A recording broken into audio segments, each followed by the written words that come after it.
Chavarria. Thank you for being here. We will start our meeting at 6 p.m. this afternoon, October the 23rd, 2025. Please rise for the invocation followed by the pledge of allegiance and the flag. Let us pray. Almighty God, we thank you for the privilege of serving our community. Grant us wisdom in our decisions, fairness in our actions, and unity in our purpose. Our Father, who art in heaven, hallowed be thy name. Thy kingdom come, thy will be done, on earth as it is in heaven. Give us this day our daily bread, and forgive us our trespasses, as we forgive those who trespass against us. And lead us not into temptation, but deliver us from evil. Amen. I pledge allegiance to the flag of the United States of America and to the republic for which it stands, one nation, under God, indivisible, with liberty and justice for all. I, the Texas flag, I pledge allegiance to thee, Texas, one state, under God, one and indivisible.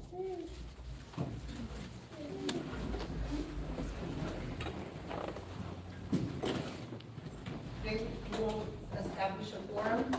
Councilpersons Marissa Jimenez is here, Mario Morones is here, Mr. Jake Sandberg is here, Francis Flores is here, and Felix Anto is here, and myself, Mayor Ferdinand Anto. We will start citizens' comments. Do I have any? Okay. Hi, my name is Rachel Draper, and I live at 1902 Brick Street, and I'm writing. Mayor, point of inquiry. Is the lady that is she speaking on behalf of herself or the newspaper? I'm speaking on behalf of myself. Thank you, I just wanted that clarification. Yeah, she's gave her address and everything. Yes. Yes. So I'm here to express my opposition to the rezoning of the property at 1901 3rd Street, which is a 3-minute walk or less than 1-minute drive from my home. The owners have applied to rezone the property from residential to business. We bought this rezoning 6 months ago, and the intent was to turn it into a gas station or truck stop. The realtor of the property said that the gas station deal is gone, but that's not guaranteed. According to the ordinance, anything listed as Zone B business can be changed to any number of things listed in that ordinance, including a gas station. That's my biggest concern. Once this property has been sold, the gas station deal could come back, or any other idea that an outside builder, buyer, or developer who might not have a stake in the city and has no awareness of its culture and history and may not have any concerns over the residents that it affects. One thing we've been told is that business is coming and we can't prevent it. We're not asking to prevent it, we're asking you to be strategic about it. We don't just want a business right on top of our quiet residential area. We understand that Floresville is growing, but right now there are many uncertainties, especially with what the future of Floresville looks like. One of the main topics of discussion that I've heard from both the City Council and the FEDC is about the city's comprehensive plan. That plan is in need of an update. The city is working on obtaining grant money to fund the plan, but that plan requires input from citizens, residents, stakeholders, and elected officials who promise to protect and defend the laws and ordinances of the city and nation. The city's land use plan, listed on the website, says the future land use plan anticipates a preferred growth pattern for the city designed expressly to preserve land areas for orderly development. The plan also considers a general transition of intensity from higher to lower as a way of protecting residential neighborhoods and their character and preserving key high visibility areas for retail land use to promote balanced economic development. Please protect this quiet residential area. This is just one pathway into downtown Floresville, an area located adjacent to a beautiful public park and a national trail. We're asking that you protect this little piece of residential area We're asking at the very least that you wait to approve this type of rezoning until every one of those residents, stakeholders, and elected officials gets to share their hopes for the future of the city of Floresville during the development of a comprehensive plan. Or even asking that you deny the rezoning altogether and update the city ordinance to provide more structure to what types of businesses can be put near homes, parks, and trails. Lastly, the realtor for the property has expressed that there's been a lot of inquiries into this property, but that no one will touch it until it's own business, and I believe that that's because it's listed as a potential commercial property. Anyway, the citizens are here to speak. We really are opposed to this. It's literally right on top of one of my neighbors, and we'd like you to consider what we have to say tonight. Thank you. Thank you.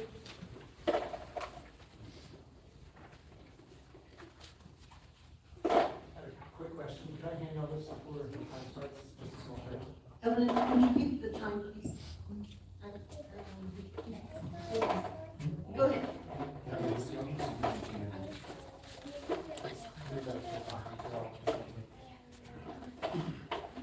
So I have a lot to say. I'm trying to keep track as well. That printout has listed.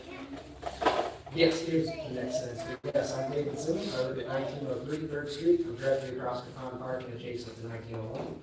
I respectfully request that you deny this rezoning. I believe our ordinances and state laws actually require you to do so. Last council meeting had P&Z's approval. This was denied by council. This time we have P&Z's denial. I do ask how can you approve it now? To me, this should be denied just for that alone. To explain myself what I did at P&Z, at every meeting we spoke to his neighbors, highlighting the safety concerns we have for our park, our neighbors, and our children. We listened to the concerns of council members at the last meeting, and we are following the due process we've been given. Some of the concerns from councils were safety, which naturally we've all been talking about. For others, not disregarding safety, but it was more pursuit of growth. It was a matter of what the laws, plans, and ordinances all dictate, just a different mindset. And some focus on avoiding things that put Floresville at liability. So we've been showing up in opposition in the majority at every meeting, by the way, with safety concerns and with comprehensive plans showing this should be denied. I hope to further address these and prove to you the same way we showed P&Z. Our adopted future land use plan designates 1901 as low density residential. That's obviously not business or commercial currently. A rezoning to business currently conflicts with our future land use plan map, which should be denied absent a formal plan amendment first. The reason that should happen first is we have a state law that details that process. It's listed on the printout. This whole process tonight is out of order as this has not happened yet. That's not listed. Doing this skips all of these steps. I referenced the previous recording of our last council meeting, and several seats on council recommended the future land use plan be amended before proceeding with rezoning. It was confirmed at that meeting the plan does have some conflicts with this rezoning, but it does make it sound more like a guide than a requirement to follow. I contend in my research it is a requirement. So although comprehensive plans including a future land use plan do start off as advisory, as a guide, Texas State Local Government Code 211.002 provides that a city, quote, may adopt a comprehensive plan for the long-range development of the municipality, end quote. This is optional. A city does not have to do this, but it can, and Floresville did. Take a quick look at the handout while you're on these laws. If the city actually decides to adopt a comprehensive plan, which again we did, Texas law requires that zoning decisions support those 7 public objectives in Code 211.004. Rezoning 1901 to business actively undermines every single one of those. Just to breeze through them real quick, this will cause more congestion. That counteracts point 1. You've heard our safety concerns. I believe somebody else had heard that EMS on Hospital Boulevard is concerned for this as well. That counteracts points 2 and 3. We're concerned with too much lighting and air pollution. That's point 4. Overcrowding and concentration of population will go up because of that. There's points 5 and 6. And the business there will impact school transportation. That's point 7. This rezoning is not supported by a single objective of that state law. This would all be a violation of the statute's intent. When I did seek legal advice as to why would the city adopt a future land use plan through ordinance, it is to ensure every rezoning or code change aligns with the official map and policies, to provide clear, enforceable rules and a solid legal foundation against challenges, such as tonight, and to resolve conflicts in favor of the adopted plan, such as tonight. Now, the crux of all this is our Floresville City Ordinance 153006. It's quote, the future land use plan On file in the office of the city secretary is hereby adopted as the guiding document for land use and development regulations of the city. End quote. Now, even though it does mention guiding document, it states it is hereby adopted. The key word was adopted. I'll reference again, the document was already a guide by the future land use plan. To formally adopt your city ordinance is under every intent of Texas law and adequate research is to provide enforceable rules and solid legal foundation against challenges. Now, council did also voice they wanted to avoid liabilities at the last meeting. The attorney was routinely asked if something being discussed could make the city liable. What I found is that Texas courts have uniformly held that once an ordinance adopted comprehensive plan that controls decisions, it cannot be treated as advisory. You can reference the court cases I put on the back of that printout. These are cases from Texas Court of Appeals and Texas Supreme Court. I'd like to highlight a couple. Quote, the town adopted a comprehensive plan and land use map by ordinance. Again, we did this. The ordinance and map control zoning decisions and cannot be treated as mere guidance. Another one is, quote, the comprehensive plan adopted by ordinance was not merely aspirational and had binding effect. These are all legal precedences. These rulings show that the words guided and hereby adopted in that state law are interpreted as legally directed and not optional. Now, Local Government Code 213003 has a clear process to amend the future land use plan first. That's a whole process we as the citizens, again, you deserve the right to speak at and fight against. To approve tonight would be skipping several steps in the process we have. Thank you.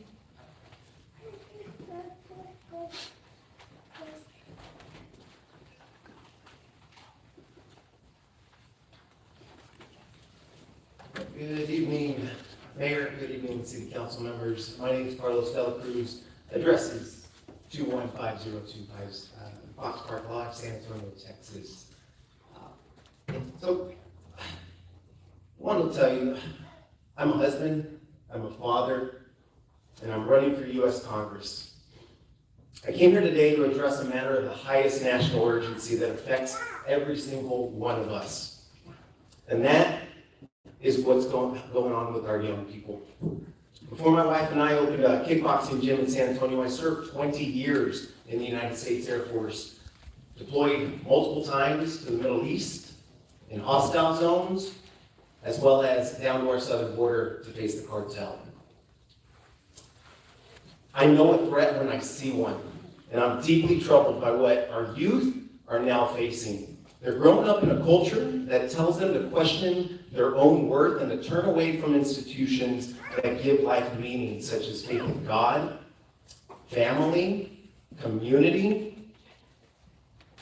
Now, I know these challenges aren't easy, but if we keep ignoring this crisis, we'll lose much more than our economy, we'll lose our children, and then we'll lose our country. Now, I've seen firsthand the differences that discipline, faith, and mentorship can have. And I want our young people to know three things: that your life has meaning, God has a plan for you, and that your country needs you. Every parent wants their child to inherit a nation that is stronger than the one that we found.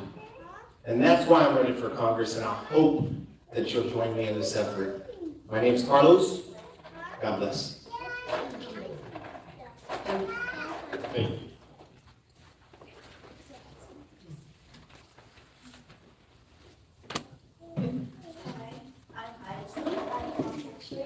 And I'm here because I don't want an acquisition options. First, I just want to say I understand the reason to run a gas station or business to help expand in Floresville, but I don't think the space available by my house is the right place to investment in that. Please also understand that I'm all for a gas station, just not right there. I'm all for a business, just not right there. There's already a four-way stop, so it's already so much traffic with 18 roads coming in all day. There's already several gas stations just a little bit further, and I'm sure they wouldn't mind taking a few extra miles before arriving to their destination. Having a business there is not going to cost what the drivers who want to stop and look and explore. They have a destination and a job to do. There are homes, cemeteries, and nursing homes all in this area. These people don't need to worry about crime increasing in the news business in a peaceful area. These families nearby deserve a safer space to live. The people of the town are the priority over the town itself.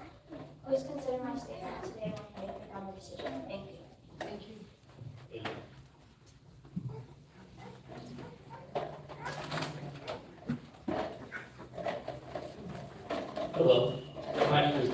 Johnson, and I'm here to talk about the rezoning at 1901 3rd Street.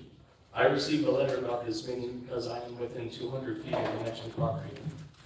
I'm against this rezoning for many reasons. However, tonight I'll speak of only one. This rezoning is unnecessary, and it will hurt the downtown businesses as well as damage property values at the corner of 97 and Old 181. We understand that growth is needed in Floresville, and it appears that there is already ample opportunity. There are no fewer than 9 unoccupied commercial/retail lots and buildings in the downtown area. I have a printout with me tonight showing 64 properties listed on the FEDC. One of them, strangely, being the 1901 3rd Street. I do have questions about that, however. It is listed as type space retail/vacant land. What does this do?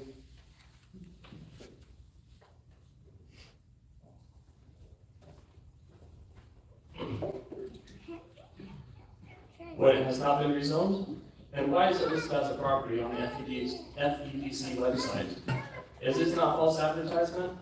Should this be removed from the website until it has been rezoned? The realtor also has a property listed as commercial on his own website. Moving on, putting another storefront downtown will not fix, putting another storefront will not fix the problem of vacant stores downtown. This will make the problem worse, as more people will be drawn away from the downtown area. Storefronts in the downtown will have a reduced visibility and reduced cash flow/income. If attracting customers to a growing Floresville is the main goal, filling those vacant buildings should be the #1 goal of this committee.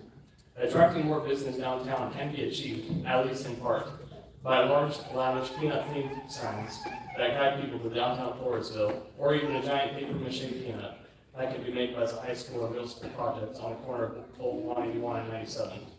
Something to make us unique and memorable, and cement our identity as a peanut-crazed community.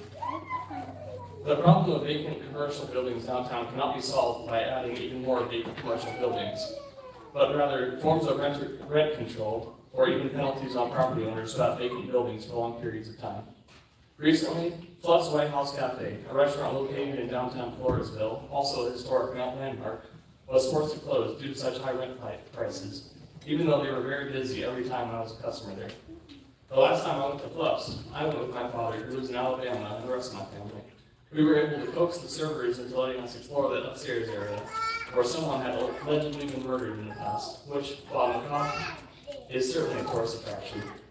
Currently, no tourists are able to go and see the inside of the building, upstairs or downstairs, because we cannot seem to keep that location open, along with many of the downtown businesses.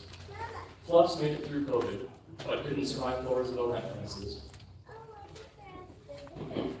Another business I was forced to move to both because rent was inflated to Floresville was Ryan Pediatrics. She was located next to the old hospital, which a year and a half later became the RX Bakery and Coffee Shop, which was then later forced to close for the same reason. The coffee shop prices were high, and we don't feel that was just due to inflation, but it was also trying to cover rent and bring in revenue. We have heard the news about a barbecue restaurant opening soon and hope it can stay open. As a truck driver, I love exploring the small, unique towns in my drives, as much as time permits. I don't care to visit the towns that have the same stores left and right. I can buy things from there off of Amazon. When family visits, we take them to mom and pop stores. Show them downtown and other small businesses nearby. Uniqueness is what makes us better as a town, not just growth. To revisit the future land use plan, we know it will take about a year to solidify a new plan.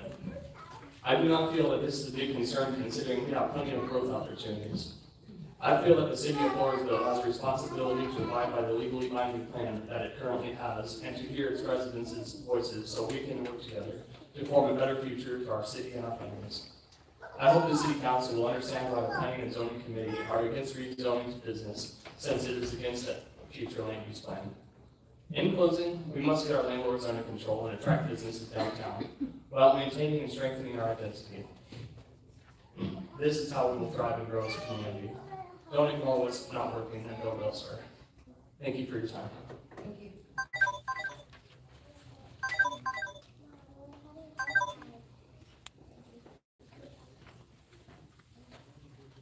Good evening, my name is Astrid Simmons, my husband spoke earlier. We live directly next to the property being discussed tonight.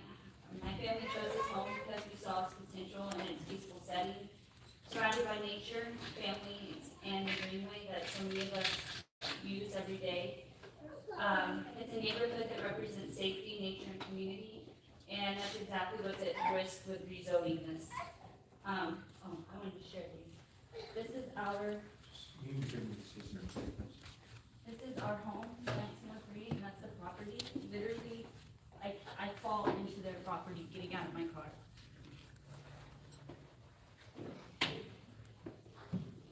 Like, I can't help but step in, like, we're very close to the property.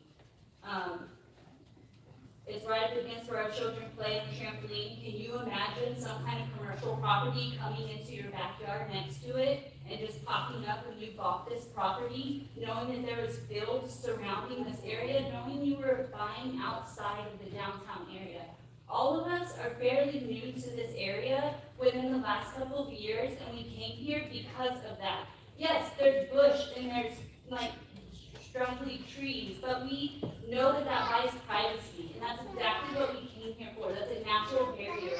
And actually, with the rezoning happening, you actually have to be, there's a buffer zone on that property that would have to come into play. And with it being a nature way, you have to have 50 to 100 feet to be able to have space where it's legally allowed to build a building. So that property is going to be so narrow and so small when you actually put something there. My house is right there. My house is right there. My kids play right there. And this, I'm getting emotional because we've had to be so analytical through this whole process and find where things are happening illegally and not truthfully. We are doing our due process, and we are coming here at the end of our days with all of our children. We can't afford nannies. We have to come here with our kids, making sure we get off work early to get here on time to sign a paper so we can fight for the properties that we pay taxes on. We put money into y'all's pockets, into the community's pockets, and we would like to stay here. We love this community. There are so many reasons: the library, the homes, the nature that's left, the little bit that's left that us that buy a couple of acres can have. You know, not everyone has the privilege. Y'all are stacking up houses on top of each other and cutting trees down. There's no mature growth anywhere. And this would change not just the radius, our properties are very narrow. Like, as wide as this building with this room basically. And you can see the next properties next door. This would affect so many people. And yes, it is very personal to me because our houses are so close. Like, we had to even look up to where we're going to be putting stuff because of the property line. When they made this property, when they built these houses, it was not built for commercial. It's obviously built for residential. So who cares if it's the last corner of the downtown area? Like, who cares? Leave one corner for residents. Like, people that are paying taxes. Most of us are homeowners. We're not renters. We bought these houses. And for us to stay and for you to keep homeowners in the area, people who want to invest, and I was a renter up until we bought this house. So yeah, I wasn't going to invest in my rental property. Like that's a normal thing to do. But we're trying to bring families into the area and keep it a certain way. Someone can invest in that home if it wasn't priced for commercial. But it's priced for commercial, and it's priced for commercial, and it says it's priced for commercial, and it's not supposed to be. And I think if it was priced accordingly, a family could go in there, and they could do what they need to do to help with the sounds that we deal with on a daily basis from the trucks. We don't go in our front yard. And yeah, there's no front yard really, but still, there's loudness, and it will only get louder, and it will get smellier, and it will get brighter, and literally it will be horrible to live there, and you have to listen. It's been denied once, twice already, and people are speaking. The people that live there, that will stay living there, the people that are going to deal with what happens after the sale, we are speaking, and we are telling you what we want and how we feel, and we just really hope we're doing our due process, and we hope that the community that we decide to be a part of will do their due process and back to us, because we do see the potential in the place that we call our home. Thank you.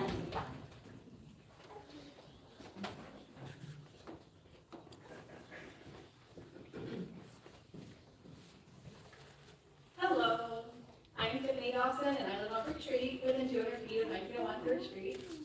I am also against the proposed rezoning of 1901 3rd Street from residential to business. Other people here tonight are talking about points that I more than agree with, especially the Floresville land use plan. But I also want to bring to light the El Camino hiking bike trail. Sorry. We moved into our home in March 2022, and this is the trail that I use very frequently to walk my dogs along with my children, young children that I have. One of them is also older. I understand that the city maintains trail ends at Highway 97, but the trail itself does continue across Highway 97. When we found this part of the trail, which is 97 to K Street, my husband called the city and made sure we could walk and maintain the trail, such as mowing and trimming branches. We were ecstatic that I wouldn't have to walk with a stroller and multiple dogs down the Z181 and 97 to get to the main trail, which is what I was doing. Ever since we had the go-ahead, I've been walking that trail to continue on to the main trail. I've been using the trail well before the first half of the trail was city maintained was paved. So I may not take pictures every time I go on the trail, but I brought here a few with me to show that I do indeed use the trail regularly, and since April of 2022, as you can tell, they are not paved yet.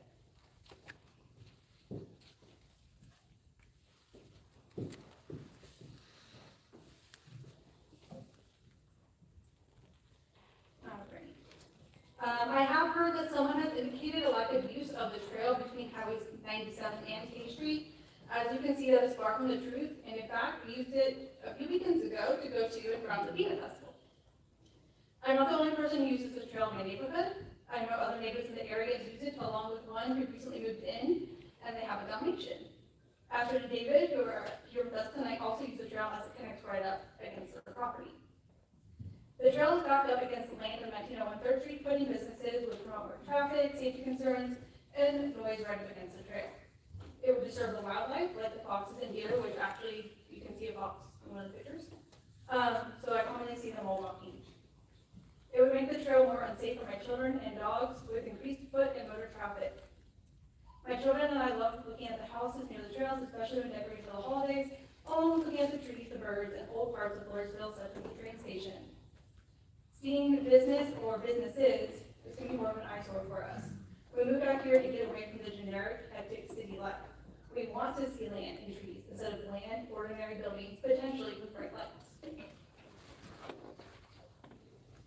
It was said at a former meeting that someone did not understand why residents on Frick Street were notified of the agenda of the rezoning for this property since we are not close to it.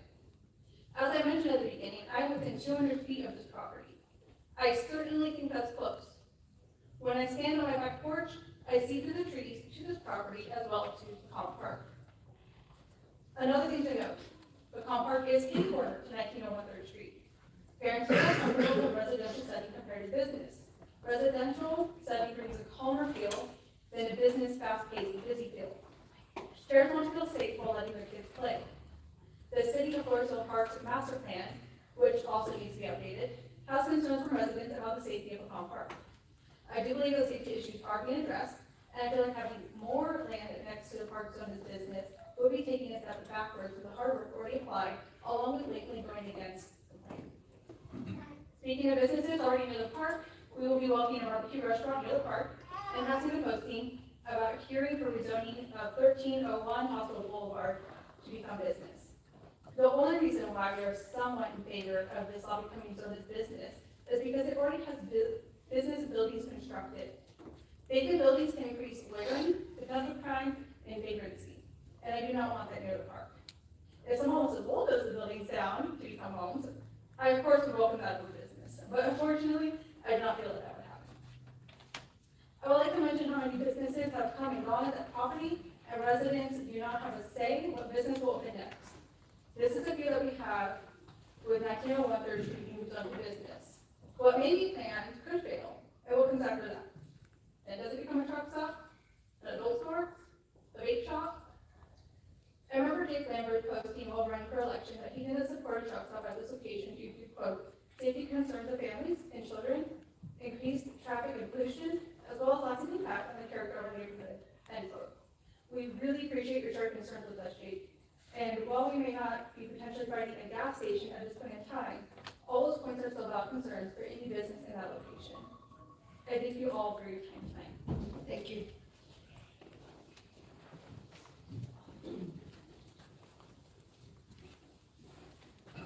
Good evening, everyone. My name is David Riskowitz, and my girlfriend, Adam Hazel, and I recently became proud owners here in Floresville. We are at 2001 Third Street. We both moved from large metropolitan areas looking for a more peaceful and family-friendly setting. We truly love this community and are excited to build our lives here. I'm here tonight to express my concern about the proposed zoning change that would reclassify the property near our home from residential to business use. When we purchased our home, we did so with understanding that the surrounding area was residential. That was a major factor in our decision to invest here for peace, safety, and character of the neighborhood. We likely would not have chosen to buy our current home if the land near us was used for business purposes. We enjoy the relatively quiet environment with minimal traffic and overall safety. And we especially like walking our dog on the trail that runs behind us, which would be impacted by this result. Changing this property to business use, regardless of the exact type of business, would significantly alter the nature of our community. Increased traffic, noise, and activity would directly affect the safety and quality of life for all nearby residents. It could also impact property values for those of us who bought homes expecting a residential environment. I understand the need for development in Floresville, and we are excited for the growth of this city. I respectfully ask the council to consider how this change would affect existing homeowners who rely on the current zoning when making one of the biggest investments in our lives. And future homeowners, as well, who like us, are looking for a peaceful environment. Like others have already mentioned, there are plenty of business spaces nearby that are currently unused. Let's prioritize revitalizing those. Please protect the residential integrity of our neighborhood and deny this proposed zone change. Thank you for your time. Thank you.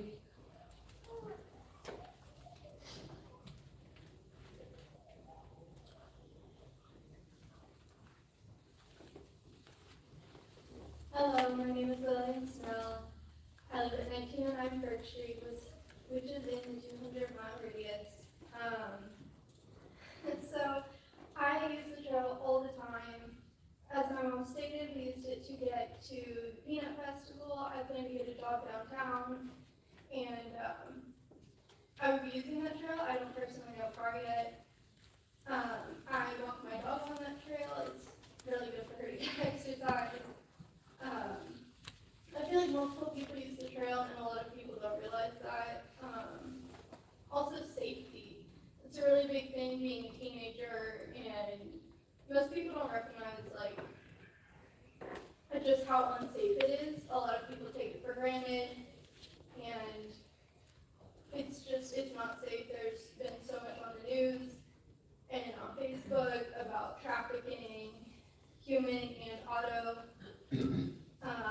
Also, just the wildlife, the deer, the foxes, the boars. It really would just drag us down. I completely believe that we should move everything into downtown.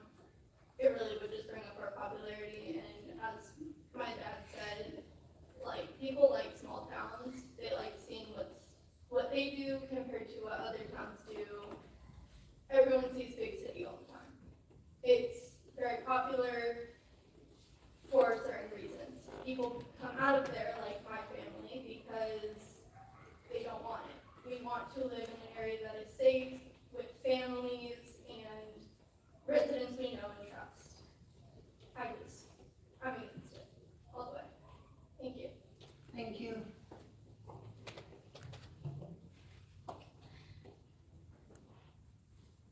Okay, is that it?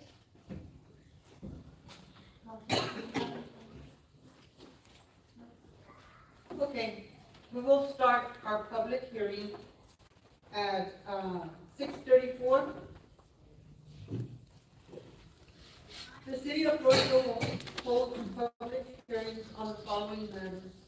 Number one, a request from Shirley Stadler and Linda Miller to rezone a 3.73 acre tract of land described in the deed to Shirley Stadler and Linda Miller, recorded in volume 1806, page 772 of the official public records of Wilson County, Texas, locally known as 1901 3rd Street. The request is to change the zone from R1 Single Family Residential to B Business.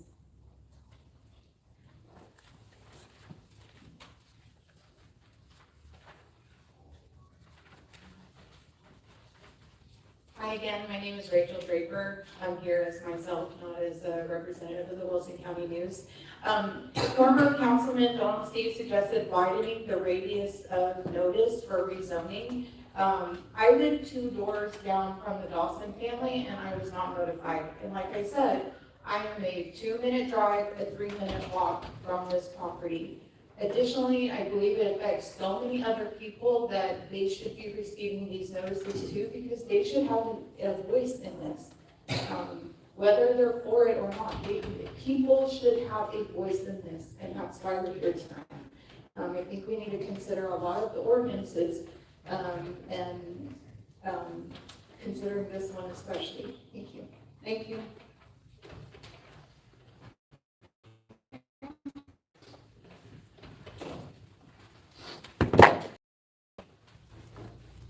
Sorry, thank you. This is just the one, right? So I'd like to focus again, I know I rambled, I was trying to fit a lot in those 5 minutes, but I'd like to focus on the future land use plan once more. It shows this is limited residential, it starts as a guide, reallocated by city ordinance, backed by state law, so now it affects code and zone decisions, rezoning conflicts with the plan. The plan should be amended first, then filed for rezoning. We have another ordinance and state law that defines that whole process. These are the rules, the ordinance is the law. It's too much work, too much of a hassle. We should amend it. We should follow the processes put in place, and we should have the right, as it's written, to have those hearings first and be able to speak at them as well. We will show up to these amendment meetings to try and put protections in for our neighborhood, but for this decision tonight, you're swayed by P&Z, this should be denied. If you're swayed by our official documents, it should be denied. If you're swayed by state law, it should be denied. I just think this should be denied the way things are in the current state. Thank you. Thank you.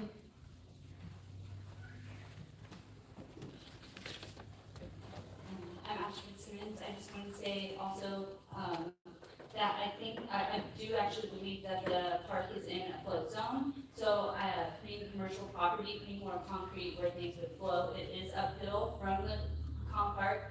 I do believe it would cause more flooding and there would have to be more.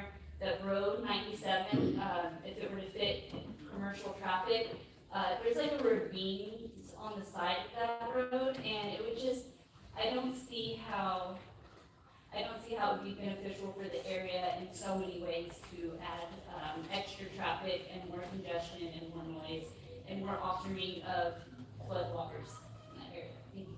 Thank you.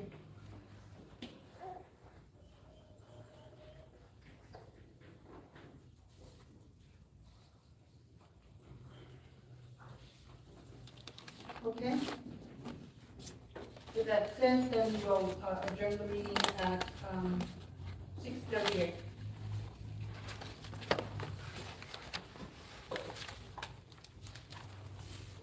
We will start our second public hearing at 6:38. A request from A. Ray Lambert to rezone a 5.01 acre tract of land described in the deed to A. Ray Lambert, recorded in volume 1212, page 161 of the official public records of Wilson County, Texas, locally known as 10 Business Route 181 North. The request is to change the zone from residential 1 single family residential to B business.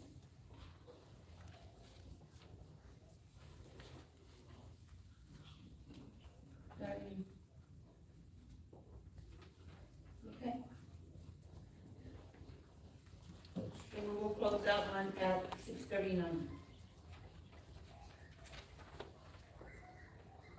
Thank you. I'm going to move the schedule around, and we're going to go to 5C. Consideration and action to approve proclamation 2026-001 Breast Cancer Awareness Month. Ms. Flores, Council, Flores. Thank you. Hello, everyone.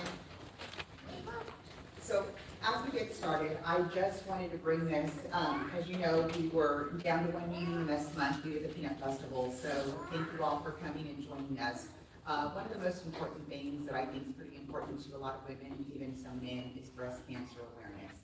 Now, I do want to read this proclamation, would like for the city to adopt the proclamation and just recognize breast cancer awareness. We do have a family friend who's near and dear, and she is here battling this, this disease. So with that being said, I just want her to know, I'll say her name, Ashley, she is our guest of honor. And I do want to say that her fight is our fight. Her fight is my fight. For everybody who has a daughter, mother, sister, and sometimes even a brother, right? Breast cancer, impacts a lot of people. So with that being said, I'll go ahead and start reading. It says, whereas, let me start it. Proclamation 2026-003. Whereas 1 in 8 women will be diagnosed with breast cancer in her lifetime, with 85% of cases occurring in women with no family history of the disease.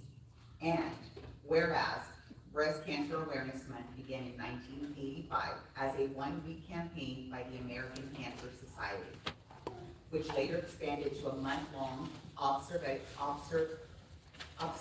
in October. In 1992, the pink ribbon was adopted as a universal symbol of hope. And whereas this awareness month aims to promote regular screening to aid in early detection and to educate the public on risk factors associated with breast cancer. And whereas the significance of this month extends beyond awareness, it is about fostering a sense of community, encouraging preventative care, honoring the resilience of survivors, and remembering those who have lost their lives to the disease. Now therefore, be it resolved that the city of Floresville hereby recognizes and proclaims the month of October 2025 as Breast Cancer Awareness Month.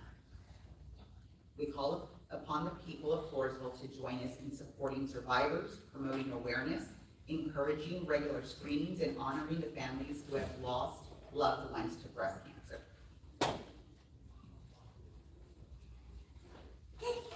Thank you, Mayor, if I may. Yes. I would like to invite Ashley up for a photo and along with her support slide. Okay. Good. Yes, with us as well. Yeah.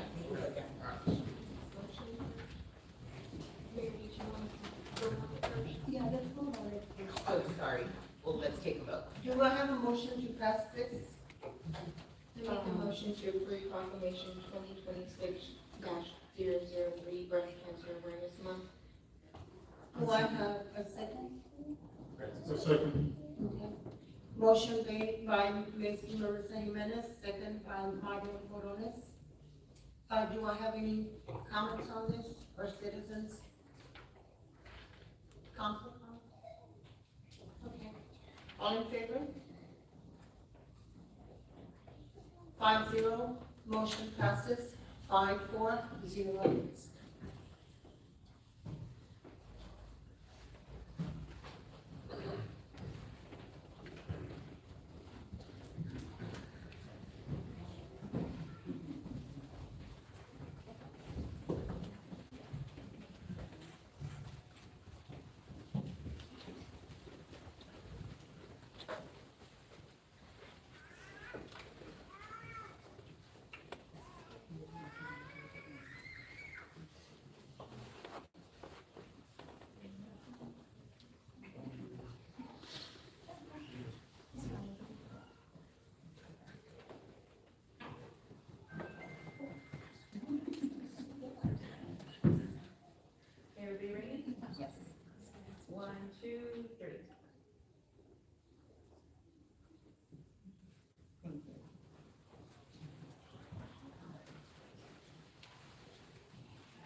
Okay, now we will go to item,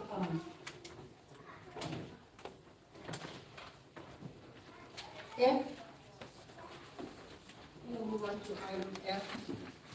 And, consideration and action on an ordinance 2026-001 to rezone a 3.73 acre tract of land located at 1901 3rd Street, rezoning from R1 single family residential to B business. Okay? Good evening, council.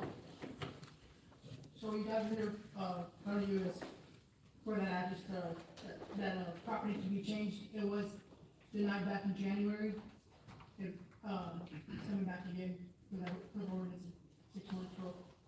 And, now we don't know what it's gonna be, but it's coming back as a business rezone tonight.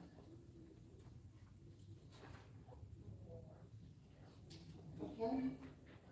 Do you have any comments on that? I have a comment. Good evening. My name is Allison Lambert, and I am on the planning and zoning committee for the city of Floresville.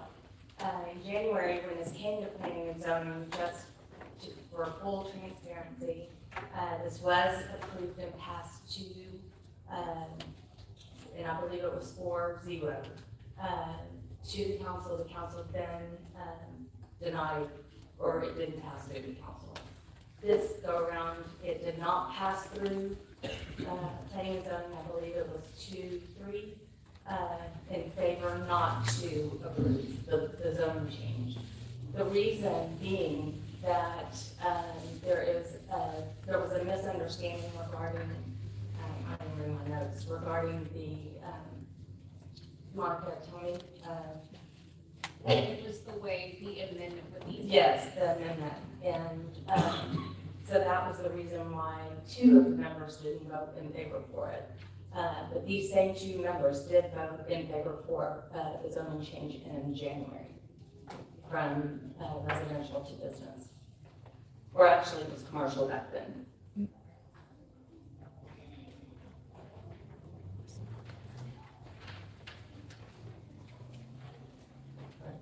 So I would like to clarify, the last zoning was for everything we were provided for the business. It does keep getting mentioned as commercial. It was, for all intents and purposes, a gas station going for business B zoning. That was what the meeting was on. I would also say, I know it was kind of casually mentioned.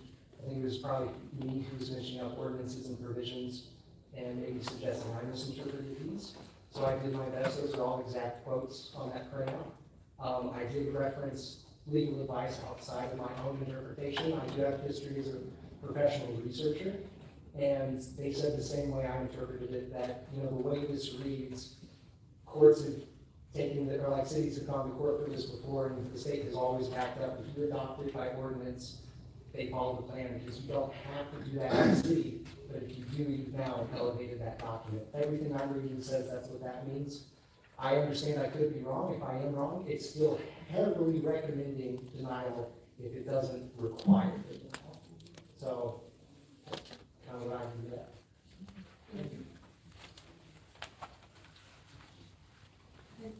Do I have, okay. Mayor, Council, thank you for your time this evening. Federal Storage, I'm the realtor that's representing the landowners in this establishment, Ms. Miller.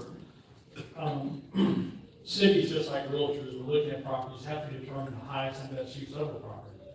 In this case, it seems that the surrounding property owners in the appraisal district has already determined that for the area surrounding 1901 3rd Street. I believe you should have a packet that we submitted with some pictures of the property and information regarding the property. If you look at that packet on page 4, you will see in yellow all the properties that have already been assessed as commercial by the appraisal district. In fact, there's one directly across from 1901 3rd Street. It should be on page 4. On page 5, you'll see the current TxDOT traffic count. So at that corner of that intersection. And on page 3, you will notice that we're only 1.4 miles from the event center. Taking all that information into consideration, it's obvious that this corner is a gateway to our city. Excuse me, so sorry, you only get a minute. Is that 60 seconds, sorry? Yeah. Well, I mean, they did a whole lot of time. The base part of this property is, let me just finish that 10 seconds. I think our community needs growth, it needs a tax-based revenue, and more importantly, it needs jobs and careers for our citizens to truly benefit them and their families. I'm sorry. This is a greater good that the city truly owes its citizens. Thank you all. Thank you. I'm Ashford Simmons, and I believe my husband had said something that was, I think y'all asking for proof, and there's actually, we printed out a document with some information about, in regards to what he was talking about. I do want to say that everything that was said, Fred said, was said at the zoning, and it was still denied, so. Thank you.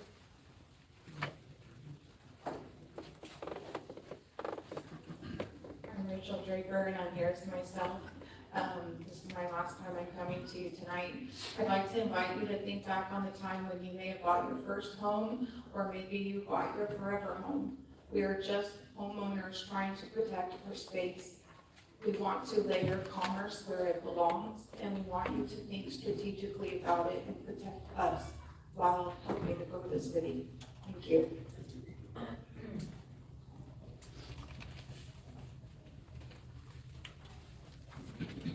Good evening, my name is Luis Evans. I live in 1906 Third Street, across the property. I don't have too much to say, pretty much a lot of people said, overall thinking, I'm the majority supposed against this. Also like to say something in regards to my neighbor, Howard Gunter. He was born here. He was born in Solomon, he used to be a house, so he's been here pretty much in the red light. He wasn't able to be here today, quite an accident, but he's against this, as well as myself and my family.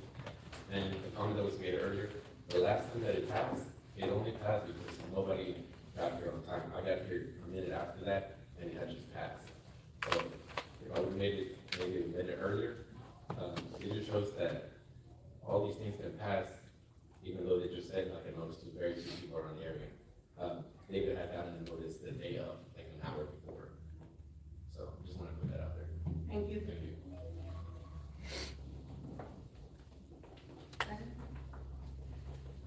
Okay. Do I have a motion for this? Consideration and action on ordinance 2026-001 to rezone a 3.73 acre tract of land located at 1901 Third Street, rezoning from R1 single family residential to B business. Mayor, may I have questions? Yes, Go ahead. You know, there was a lot of information that was given out. I do want to direct my question towards the current or city manager. Can you please explain how the process came forward this time? And then also, would you please give the recommendation from staff? So, as you all are aware, the prior ordinance stated that anytime a denial is made, they have to wait a year before they could reapply. That was changed to where after 6 months, they could reapply. They did wait out their time frame and they reapplied after their 6 months. So the development department went through the entire process, put out the notices, notified the property owners within the 200 feet, held a public hearing, it went through planning and zoning, and now we are here. Planning and zoning has made their recommendation, as you all have heard it from one of their board members. And speaking with the development department and looking at what is currently in front of us and the way the city is trying to move forward, we see it in the best interest for the city and being able to move forward, that we move forward with this type of zoning change so that we can move our city forward. Now, one of the things we need to keep in mind is this is only a zoning change. And I know that the Planning and Zoning Committee tried to express that as well.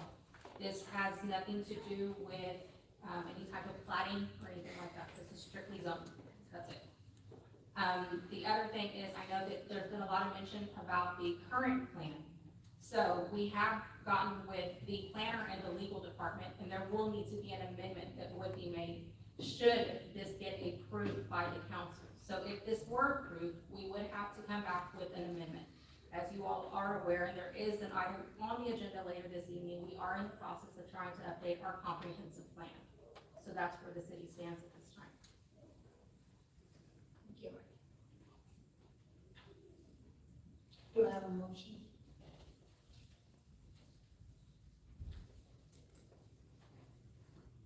Mayor, I make a motion to approve ordinance 2026-001 to rezone the 3.73 acre tract of land located at 1901 3rd Street, rezoning from R1 single family residential to B business. Do I have a second?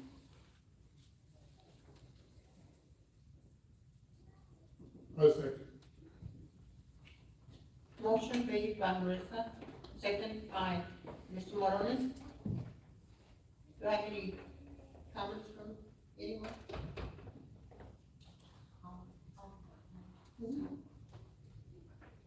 So a couple of things, I think. Number one, I think someone quoted a former council member, and I have to agree with the statement, 200 feet is not far enough, so we probably need to look at that. Number one, I'd like to hear from more residents in the area, not those directly next, even though I know it impacts you the most. I'd like to get a greater feel for those that are a little bit, further down. Number one. Number two, I don't like the idea of jumping the gun before we have a comprehensive plan in place. A couple of things, we can't stop growth, and I know that, but I think that we can be strategic about it. So I hate to jump the gun and then not have a comprehensive plan in front of me to look at, and for not only us as council members, but for the city as well as the residents around there. I believe someone said, it's important to get their info, their buy-in as well, right? It directly affects them. Some people, will say, hey, if they don't like it, they can move. Not everybody has the means to do so, and I want to be mindful of that. Sometimes this is your forever home, and, I'm not in the business of uprooting somebody. Again, I know growth is coming. There's a part of me that thinks that could be a great place, but I think it might be, a little bit too soon. That is my personal opinion, and, but anyways, I just wanted to say that. And so to address your concern with the 200 feet, legal counsel has informed me that is statutory. So we are following the guidelines on that. And is that minimum? Can we increase that if we wanted to? You can, state law is 200 foot. Okay. Thank you. Okay, any more comments? Okay. Mayor, I do have another comment. Councilman Flores made me think of something as she was speaking.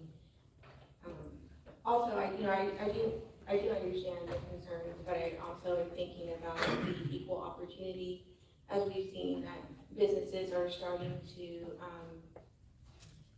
come to fruition in buildings that are in those locations, and they're not zoned correctly. So in order for things to move forward and these businesses to be successful, items are going to come to planning and zoning for rezoning and to council again.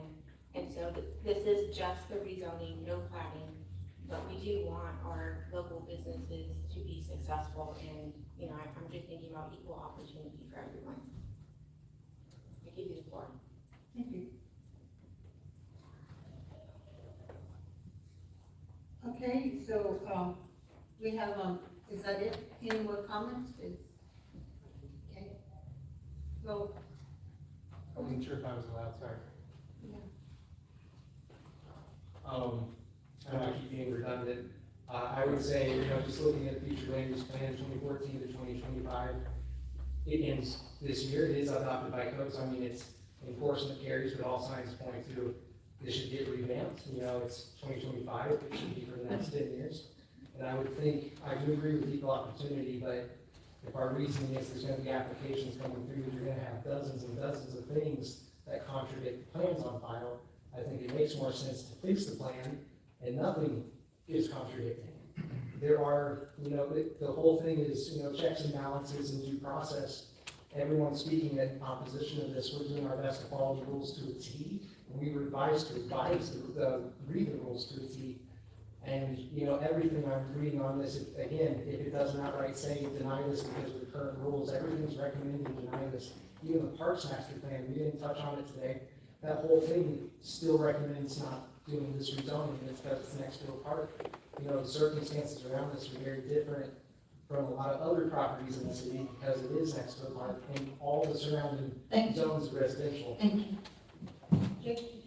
Yes, just, and this is for legal neighbors, just to be completely transparent, if this were to get approved, the council will have the final say in planning of what gets going, essentially, correct? Well, so the planning is going to control what takes place on the site itself.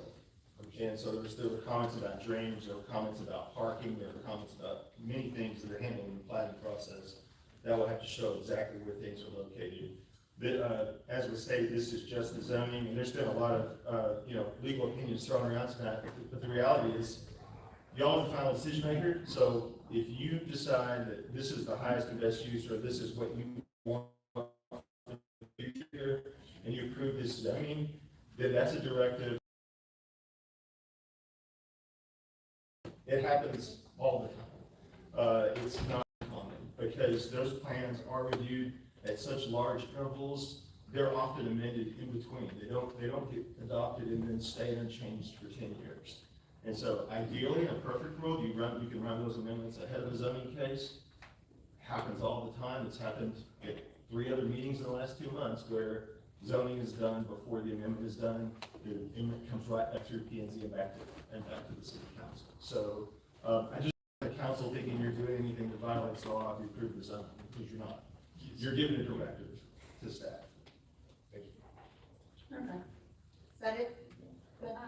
I know that it's just rezoning, but, again, even though y'all will have the say, we don't have the say, and we still have to keep coming and fighting for this. And we do not live there, we are living there, and it has been, the people that are here, they're past Frick Street, it goes pretty far, it's pretty wide, and none of us approve it, even the people that aren't here. The people that were next to us were renters, and so there's no say in the house on the other side of us, and they're trash for the boys in our yard, so that's renting, so just.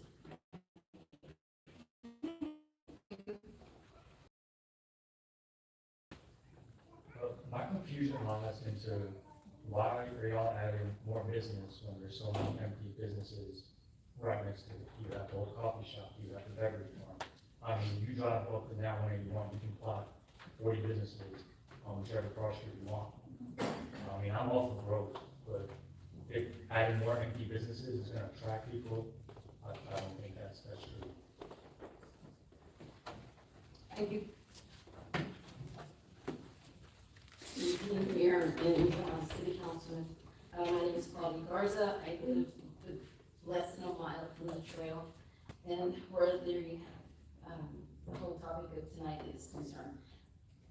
I guess my thing is I'm not against any kind of growth if there's no needs, but I certainly think there's another place that gas station could be located.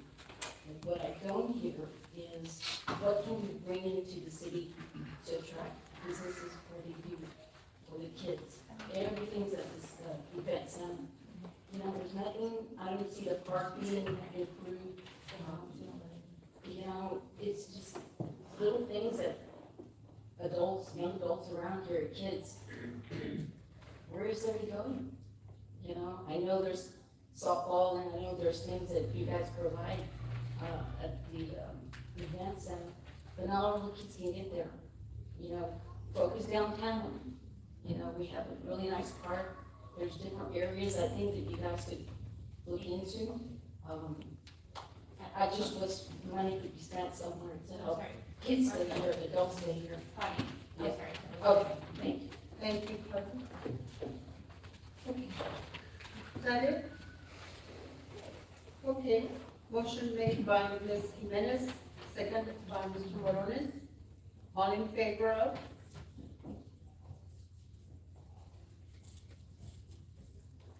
All against? Motion passes 3-2, 3-4, 2 against. Moving on to item G, consideration and action on an ordinance 2026-002 to rezone a 5.01 acre tract of land located at 10 Business Loop 181 North from R1 residential to C commercial. Do I have any citizens' comments on that?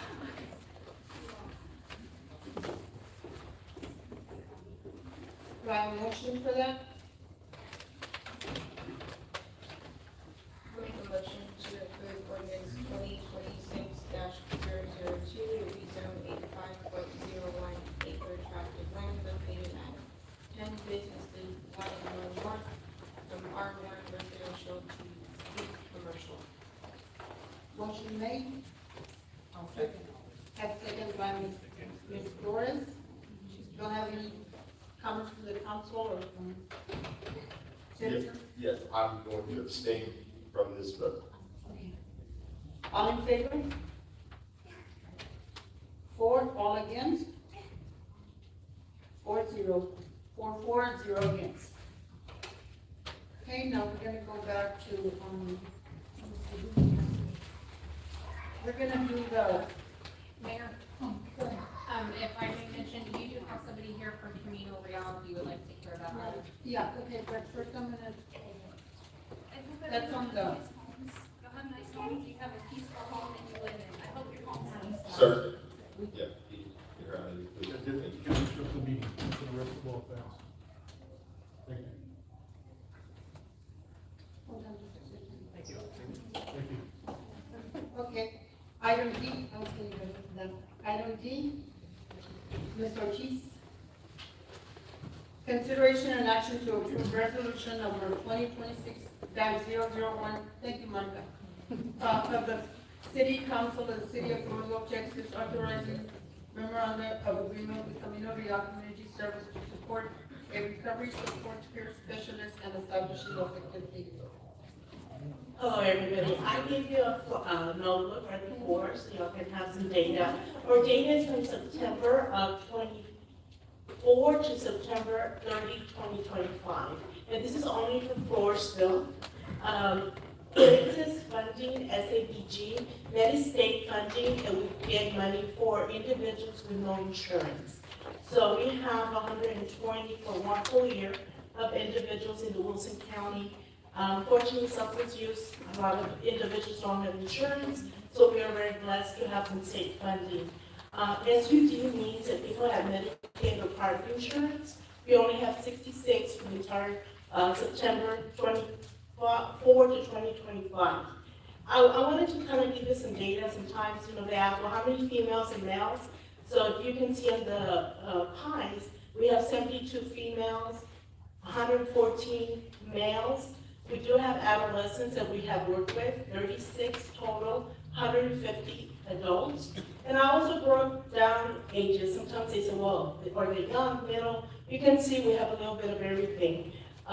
Where the locations are coming, I also put the number. The majority are from Floresville, but we do have individuals in Paul City, La Vernia, Hope, Stockdale, Southern Springs as well. So this opportunity that has given us a partnership with Camino Real and the City of Floresville,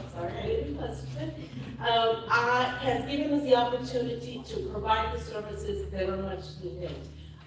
We get referrals from parole, probation, CPS, as well as family members. We do transport clients, individuals needing rehab. We will never say no to them. If they're ready, we will transport them where they need to go. So at this moment, it's just another time we have to renew our memorandum, and I wanted to bring it to your attention that the numbers are speaking volumes for Floresville, and we are making a difference. So thank you so much. Thank you, Maria, and thank you for everything you all do. Camino Real has been, helping us out. So thank you. So do I have any comments from anyone? Mayor, I have a comment and a question, I think. Yes, go ahead. Thank you, Ms. Ortiz. I appreciate you coming and providing us the data that you have with your folder. My one request would be, because this is the second or third year that we have been in a memorandum of Yes. agreement where we are providing fees to support your organization. Right. Do you think maybe the next time you're able to come, you can maybe give me some information on the trends since the start of our agreement? I would just like to see Like that. when we started the Yes. numbers? Yes, Absolutely. yeah, I think that would be We beneficial. have 4-year data since we started the program. And that was the initiative when we came to Floresville, Yes, how we said we had an issue. Yes, And we addressed it, and we were very blessed to have an office and credential people. yes, You ma'am. want me to email it to you, or? I would love that. Thank you so Absolutely. much. I'll get it to you. Thank you. Yes, email it to, Ms. City Secretary Evelyn, that way she can provide it to everyone. Absolutely. Thank you. Thank you so much. So, with that said, do I have any more citizens' comments or council? Do I have a motion to pass this? Mayor, I'll make a motion for consideration and action to approve resolution 2026-001 of the City Council of the City of Floresville, Texas, authorizing a memorandum of agreement with Camino Real Community Services to support a recovery support peer specialist and establishing an effective date. Do I have a second? I second. Do I have any comments from anyone? All in favor?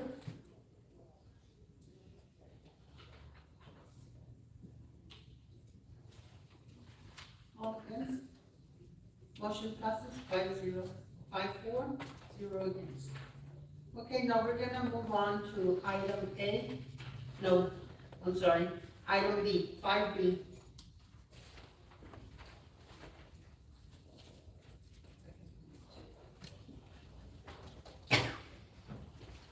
Thank you, Murray.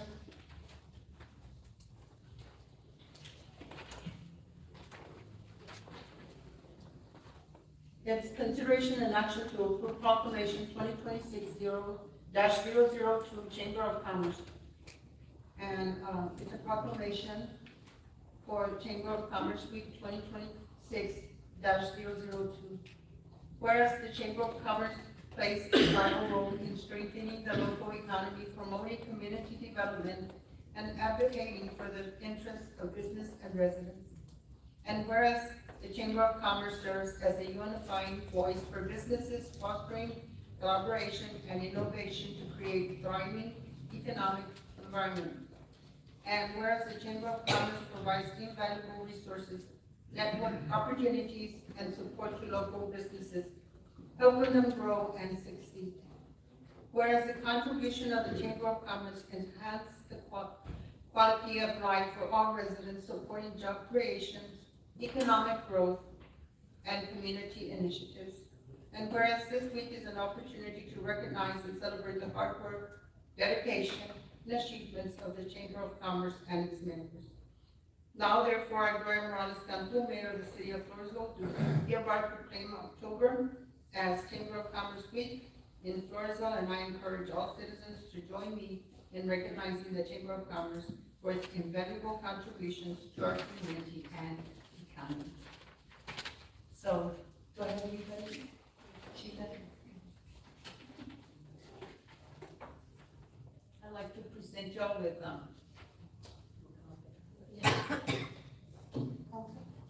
Mayor, did you want to vote first? Yeah, let's go ahead and all in favor? Do I have a motion? Sorry. Do I have a motion? I'll make a motion to approve proclamation 2026-002 Chamber of Commerce. Do I have a second? Chamber of Commerce Week. Do I, all in favor? 5-0, motion passes 5-0, 5-4, 0 against.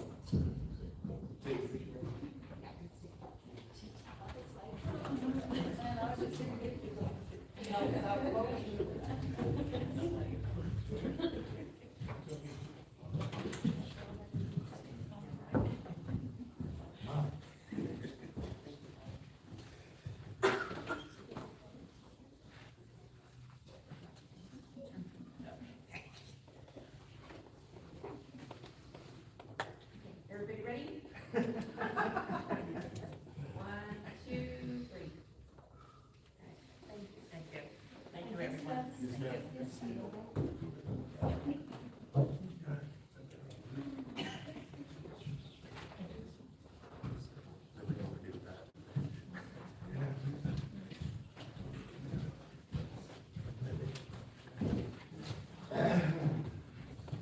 I think everybody that was here, I think we got everything.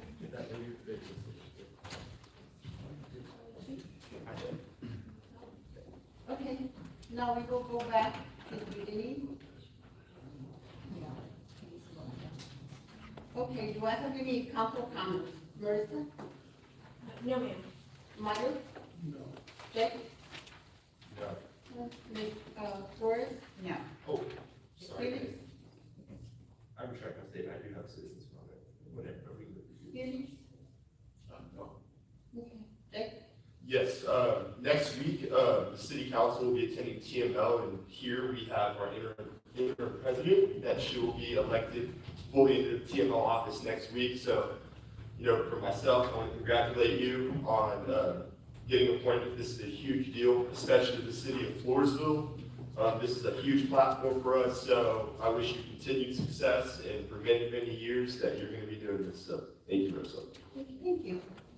Okay, I do have something. I have, just gonna say that the Wilson County Veteran Service Office located at 1144 Street will be selling calendars for $25 for this coming year. Monies will be used to support veterans in need. Also, this Friday and Saturday, October the 24th and 25th, Future Generations Championship Powwow will be at the event center. Fridays will start at 5 p.m. and the grand entry will be at, and it starts at 5, the grand entry will be at 6:30 p.m. Saturday, it starts at 4 p.m. and the grand entry, I think it's at 12:30 or 1:30? That's at 1:30. 1:30.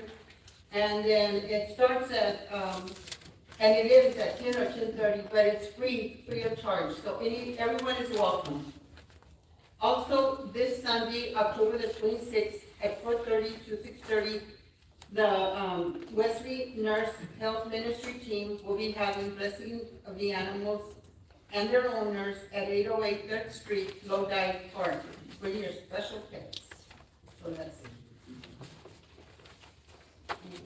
That's all I have to say. All right. Continuing with old business, consideration and action to approve minute meetings for the regular council meeting on September the 25th, 2025.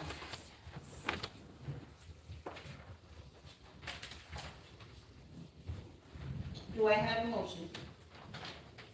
We'll make a motion to approve meeting minutes for the regular council meeting on September 25th, 2025. Motion made by Mr. Marissa, the minutes, seconded by Mr. Mario Borones. Do I have any comments or council? Okay, all in favor? 5, 4, 0 against. Moving on to presentation and discussion. Coffee bars and veterans. Hello.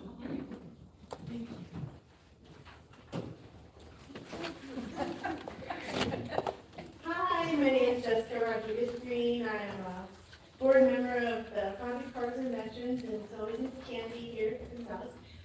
Glenn couldn't be here tonight. He had knee surgery, so he gives his hellos. And so we are here because we were asked to come back. We had already presented to have the streets closed for our 5th annual Coffee Cars and Veterans Car Show. Every year it's gotten bigger. We did start at Richardson's, and now we have moved downtown. Last year it did rain, so a lot of the cars that are classic cars, they have special insurance for they can't drive at the car in the rain. So we're hoping that it doesn't rain, so we will have a bigger turnout. I did get a lot of vendors and some entertainment that's going to be coming out. I also requested that some of you come out and be judges.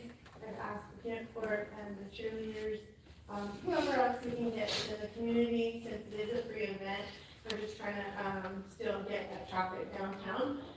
We have been working with sisters and Front Me and Little Sisters and all those small businesses down there like Laura's. That way we can not prevent any traffic from going, blocking their businesses, but as well as including them into our show, like Front Me and I talked about giving a coupon, so they might walk down that far since we're just have this section over. So I passed out the map that we have out. You guys have already approved the road closures, and we've already got from the county some things that we needed taken care of on that side. If you look where we want to set up, most of my vendors are going to be kind of set up on the county courthouse, and because that's where the power was, and I believe we talked to Madam Mayor, that was all included. So we were just coming here to see if there's anything else you guys needed from me. Me and Jacob have been working together with the permitting.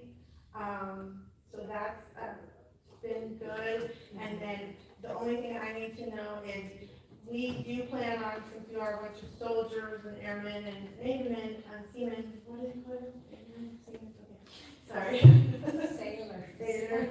Okay, soldier Medicare. So we do all the cleanup, and we will definitely leave the downtown cleaner than it was probably left before. So we can just ask limited from the city when they do come in and, you know, pick it all up, it will be all ready for them in one position. The only thing I am requesting is, can we use y'all's picnic tables?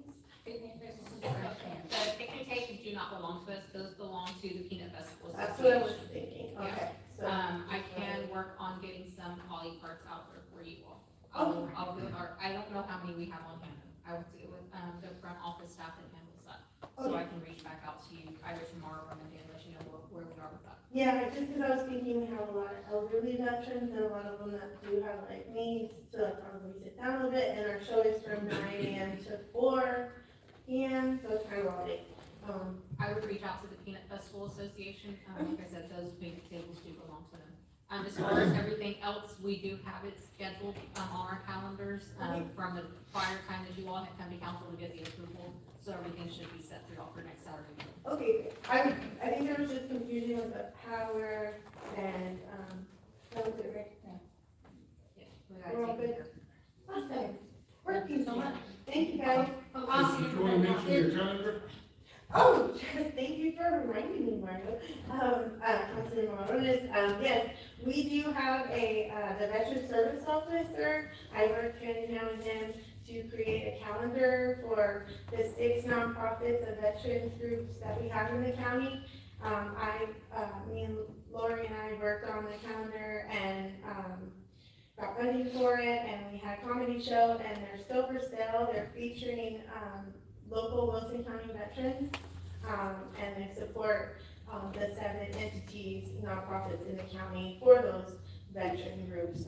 Our particular group is Coffee Carton Veterans, but our group isn't just for veterans, it's for the whole community, and its focus is by veterans, for veterans, and for the community. So anybody's welcome to join us and be a part of us. But yes, that's the money proceeds from the sale of the calendar, which is $25. Get it now before the end of the year, everyone's little children. And this May might be the best one, I don't know, but so they're on sale now, $25 at the Wilson County Service Office. Okay, then, just, when is it, will you give us a date? November 1st at 9 a.m. And we would like you there to judge, Madam Mayor, around 11:30-ish. Well, she's gotta be there walking around at 10 first, and then they're judging, right? Okay. Thank you. Thank you. Okay. C Street update, Mr. Garza. That's okay. Good evening, council and mayor. Great to be here. Been asked to give you an update on C Street, and so I don't know if you recall last time we had sidewalks on both sides of the street. We went back to the design table and decided, we all talked about it, decided to go ahead and remove the sidewalks on the south side of the project. So we did that. plans have been updated, we had to update all the quantities, and so, I mean, it wasn't just as simple as deleting some lines. We had to update the quantities, redo the cross sections, redo the plans, so we've got all that completed, taken care of, submitted for review. And I don't know if there are any comments yet on the plans, but if there are, please. Who has the plans? The city, I sent the link of the updated plans, but I can also send additional copies if you need. Yes, that's what we'll need to bring Okay. back to them. I'll need those before they meet again. Okay. We can provide sets, just let me know how many sets you need, and we get those sent over, I can carry those to you probably Friday, the latest Monday morning. Okay. So, Thank you. yes, ma'am. So those are complete, we've already started on the bid package, so we can advertise for the project, but of course, there's a few things that need to happen. Obviously, you all need to review the plans, making sure everything's good to go, there's no more comments. And I highly recommend, we're still coordinating with Phelps, I probably need some help from staff to coordinate with some of those folks, but they do need to move those poles on, if you recall, on the north side, next to the right-of-way line, so we can get room for those sidewalks. Otherwise, you'll have a lot of jogs in the sidewalk, and that won't look too nice. Okay. So that's where we are. The plans are pretty much ready for review. There's no more comments. They're ready for signed and sealed, submittal, and again, those poles need to be relocated before we advertise for bid. I'll get in contact with Mr. Wagner. Okay. Sounds good. I'll get in contact with Mr. Wagner and Mr. Garza, and then I'll reach back. Okay, yeah, I called and left a message, but I think your help would go a long way, so. All right. Thank you. Yes, any other questions? Mayor, I do have a question. Go ahead. Thank you, Mr. De La Garza. Your plans that you mentioned, so is that with the poles being moved, the projected spot that you would like them? Is that what those plans include? Good question. No, we don't update the plans to show that where the new poles are gonna go. Right now, you can see where the existing poles are located. Would you be able to show what you have in mind if they would be moved? Absolutely. We can even mark them up on a PDF document. Yeah, that'd be great. Yeah, I think that'd be the easiest thing to do. You'll meet with him, I'm sure, and y'all can decide that. Absolutely. Thank you. No problem. Okay. Thank you. You're welcome. Have a good evening. Yeah. Okay, city manager position update. Service director.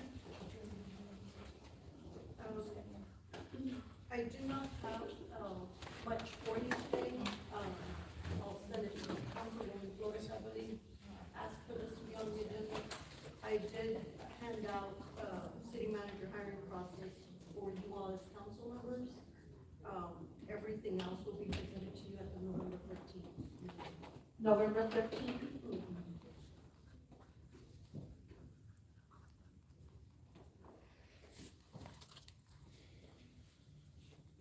So is all the members of the committee, did they finish their work? We had 5, yes, of the committee members that have completed, the review of the application. They already finished reviewing it? So when is the next step? Where are we in the process? If they've all reviewed them, so packets are gonna be generated? I mean, So everything will be presented to you at the November 13th meeting. Can we look at the applications? At the November 13th meeting, everything will be. We have to wait till November the 13th? that's your update for today, is that we have to wait till November the 13th for an update? Everything will, no, everything will Can be you speak into the speaker, please? at the November 13th. Yes. I have a question, on the applications, I had heard that we have to review them at City Hall. And I think for people that work, I'm okay with it, but people that work, how would they go through these applications, to look through them before 5 o'clock, or I don't know how that would work, but I had called TML, for some information, is that, I don't know, they had said that the city attorney had come up with that idea not to, I don't know how true it is then, but, that we're not supposed to take them off of the city property. But on the legal side that I called TML, they said they hadn't heard no such thing on the remark that they sent me back. I don't have the paper with me, but I saw the email. I got it from Timo. Okay, That's all you're doing. and So- go ahead. Yeah, I'm happy to address that.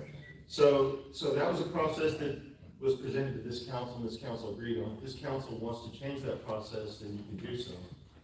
The reason why it's generally done that way is to maintain confidentiality for the applicants, because they have other jobs right now. They may not want their information shared out there. Not that you would share it, but it does happen. And so that was a process that was discussed here and agreed upon here. And everybody was fine with it at that time. So if that's changed now and y'all want to do something different, that's fine. As the council, y'all can vote on that and you can change and do it some other way. Yes, because I understand, I mean, like, the confidential on the city employees and taking stuff like that from home, the applications, I understand we have to protect them too, like you said. But it was just kind of, you know, I don't know if all these council members will be able to look through it, and to me, it's kind of, I don't see why, and like you said, we do it as whatever, but the thing is, to look through an application, and I might wanna call somebody and say, well, he's still working, or he did. Yeah, that's what we don't want you doing, Yeah. right? Right, we don't want council members calling anybody. We don't have to call anybody, but at least to look at it. Right, so I know, but that's what you said, but that's Yeah, what we yeah, that's don't what I want. said, but I'm just saying, no, I would, and that's the thing, not, we will not call, but what I'm saying is, to look at the application, I think there's 29 applications. You know, to see, I mean, I know they're gonna give us a top 10, I think, right, Margaret, or something like that. You will receive all the applications. The committee did select their top 10s, which you will What? also receive. The top 10, They came up with 7, so, so you will receive all of them. no, it was just a question, it's just. Sure, I don't know how the other what council Timo, did, but. what Timo's referring to, Councilman Ronis, is the fact that council members have a special right of access to all information. And that's not disputed. You do have a special right of access to all information. However you receive that information and how that information is handled, though, is something that you can decide to limit. And you can understand also that any information that council decides to grant itself access to that the general public wouldn't have access to, you're then the custodian of those records, and you are the ones that are responsible for that information if it somehow gets in the wrong hands or something happens with it, not the city secretary, not the HR director. And so that's why we structured the process the way we structured it. But again, you all have council members. It was just a question and answer. Mayor Hill? Go ahead. My question is, when was the process approved? I don't recall hearing the process or the walkthrough. It was presented here in a council meeting, and the council was asked if they had any questions, if they had any input or anything such as that, and the council sat silent and said nothing. So you didn't I have thought it we on here approved for a the vote. committee, but not necessarily the process. And by the way, there was an update because it looks like they're going to be foregoing for top 7. It looks like top 7 candidates is what we're going to get. Everybody's identified top 7. You're going to get the top 7 that the committee is recommending, but you're also going to receive all of the applications. So if you feel those top 7 do not meet what you feel that the city manager should have, then you can look at all the other applicants. And if there's someone in there that you would like to review as a whole, if you agree, then we'll pull that one. Okay. Got it. Thank you for that update. I have a question, how many people that we end up in the committee making these decisions? 5. Can we start it with 7? 8. 8.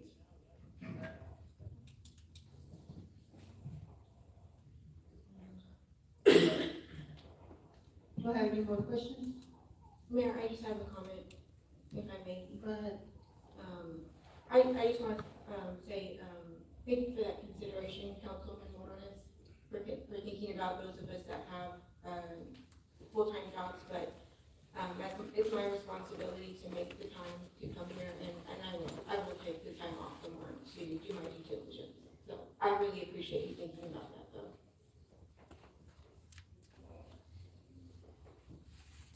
I agree. Thank you, Mr. Councilman It was Morales. just a question. Yeah. No, it's a good question, because it also brings to light what the actual process is as well, so thank you for that. All right. No more comments? I'll take time off work too. All right, moving on to recycling survey results. So good evening, Mayor and Council. Councilmember Flores, had brought this, information forward to me because she had been approached by some citizens and she asked if whether or not the city had ever considered doing a recycling program through our current,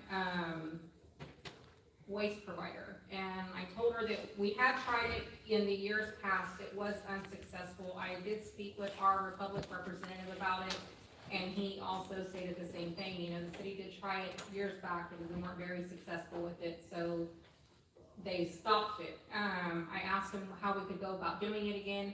He gave me a roundabout number, basically stating that it would be a cost of anywhere from, I believe it was $7 to $8 of an increase to the monthly water bill, and it would provide a recycling container to the resident with one pickup every other week, not weekly, every other week. We would have to amend our Republic contract so that it would be included in it. We felt the best option, because the residents could not pick if whether or not they actually wanted to do it. It was gonna have to be done for every customer. So we felt the best option was to put a survey out to see who would want to participate in it. So the survey was put out for a period of 3 weeks, and we received a total of 43 responses. Of those 43 responses, there were, because their question on there was, are you a resident of the city of Floresville and receive city services? There were 2 that did attest that they were not city of Floresville utility customers, leaving only 41 valid responses. Of the 41 responses, 31 were in favor and 10 were opposed. This was done by our web master, Mr. David Drewer. And he did check it. He said it appeared there were no duplicate IP addresses, so there was only one entry every time. So what's in your council packet is basically that, showing where every entry was made. So that is where we are as far as the recycling survey. If you all would like me to continue further with this, I just need some type of direction from you all, so I know how to move forward with this. But this is the type of response that we got on it. Unfortunately, it is not a very big response. I do have a question. Mayor, my question is, how many customers do we have within the city, I guess? I believe currently it's a little over 2,000. Well, let's say that 2,800. Mm-hmm. Okay. I know that it was put out on the city's Facebook page, it was put on the city website, and the communications specialist put it through the app as well. So we tried, and this is the response that we got.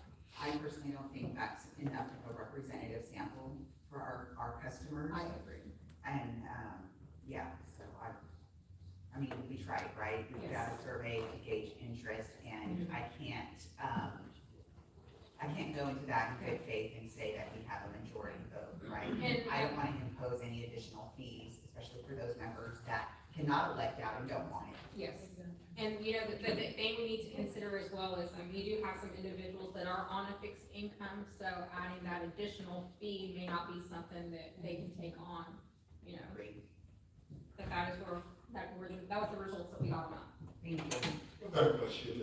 Was this only advertised on what was it advertised on our website, Facebook, was it a newspaper? No, we did not put it in the newspaper, because what we did was, whenever it was put on the city website, on the Facebook page, and through the GoGov app, it provided the link that took you to the actual survey. Do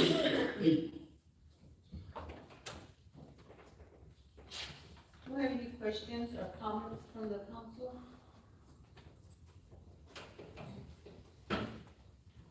All right, going into new business, consideration and action to approve proclamation 2026-001 National Bullying Prevention Month. Proclamation 2026-001 for Bullying Prevention Month. Whereas bullying is defined as unwanted, aggressive behavior or intimidation that may inflict physical, psychological, or social harm on a person or group of people. And whereas bullying has become increasingly prevalent and damaging to children and adults, especially through the use of technology, also known as cyberbullying. And whereas the city of Floresville offers a wide variety of youth and adult programs designed to empower future leaders, foster creativity, and promote diversity, equity, inclusion, and friendship. And whereas we, as a city council, all agree that unwanted aggressive behavior has no place in our community, and that we are committed to offering all residents an environment that holds promise, provides security, and gives residents an opportunity to live, work, play, and learn. And whereas at a time when engaging in civic affairs has become increasingly troublesome, local governments have an opportunity to demonstrate how people from all backgrounds and perspectives can come together in civil discourse. And whereas committed across the United States in commemorating Bullying Prevention Month in October, challenging people of all ages to pledge to end unwanted aggressive behavior. Now therefore, I, Graham Morales, Cantu, Mayor of the City of Floresville, Texas, hereby proclaim the month of May 2025 as Bullying Prevention Month. Do I have a motion? Mayor, I'll make a motion for consideration and action to approve proclamation 2026-001 National Bullying Prevention Month. Do I have a second? I'll second.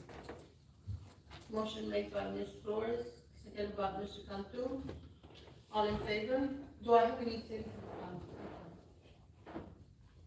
No, all in favor? 5-0, motion passes. 5-4, 0 against. Thank you.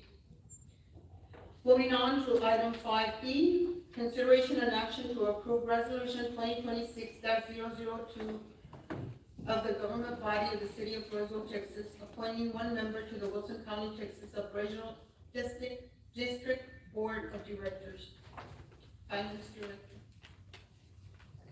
This is, it comes every 2 years. It's the school district and the city, and so it's our year to nominate someone to represent the city on the board of directors for your privilege. And it's for 2 years. So we have, the city of Floresville, Caroline Gonzalez. That currently, that's who represents the school. Okay. The school is nominated. Oh, the city of Floresville. Oh, the independent school. And so now it's the city's turn to nominate. I do have a question, Mayor. Does the person who's nominated have to be, give us some background, does it have to be a city employee, just a representative? No city employee should ever serve on any type of board or committee. But I mean, nobody currently on board, or we could? It can be somebody that currently does sit on a board. People can serve on multiple boards. And unfortunately, with this board, we don't take any type of applications. It's just somebody that gets appointed, somebody that you feel maybe would fit in that position or have some type of knowledge for that type of position. Okay.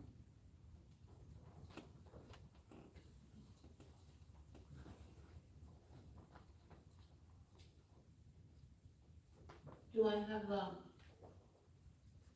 does anybody consider anyone for that position? Do we have to pick someone now, or? Can we table it? You do need to pick someone out because there is a November deadline.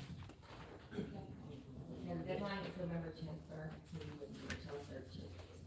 November the 10th is the deadline?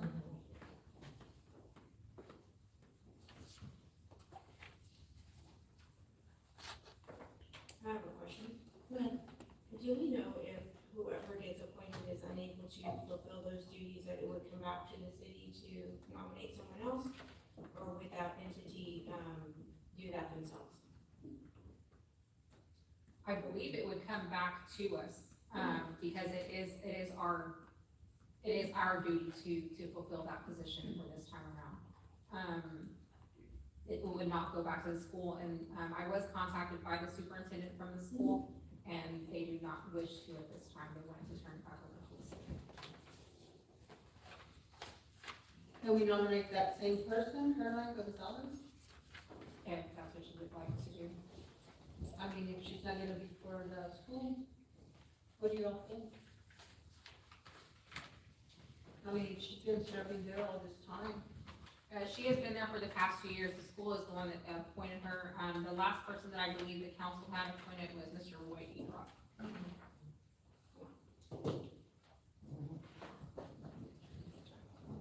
So do y'all wanna appoint Roy Hydrick? Or keep Caroline Gonzalez? Mayor, I make a motion to keep Catalina Gonzalez on as the representative. Thank you. Can you make a motion if she doesn't want it, then you pick Hydrick? Or can we do that? Can we do that, Karen? So it's gonna come back. She will come back. Oh, she's gonna come back if she refuses, okay. Motion made by Ms. Jimenez to keep Caroline Gonzalez. Do I have a second? I'll second. Second by Ms. Flores. All in favor? Yeah, good. Any citizens' comments?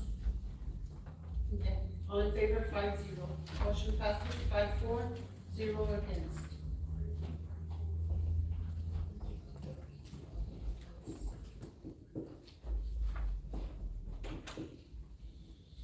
Okay, moving on to 5E, hold on.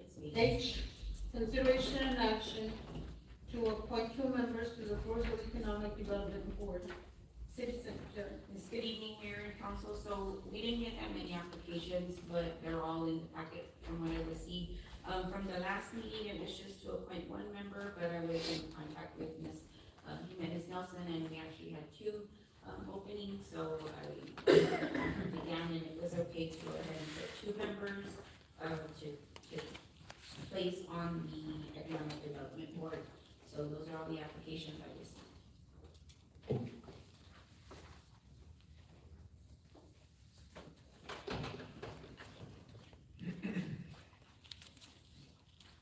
Mayor, I'm gonna make a motion, if you're ready for it. Okay.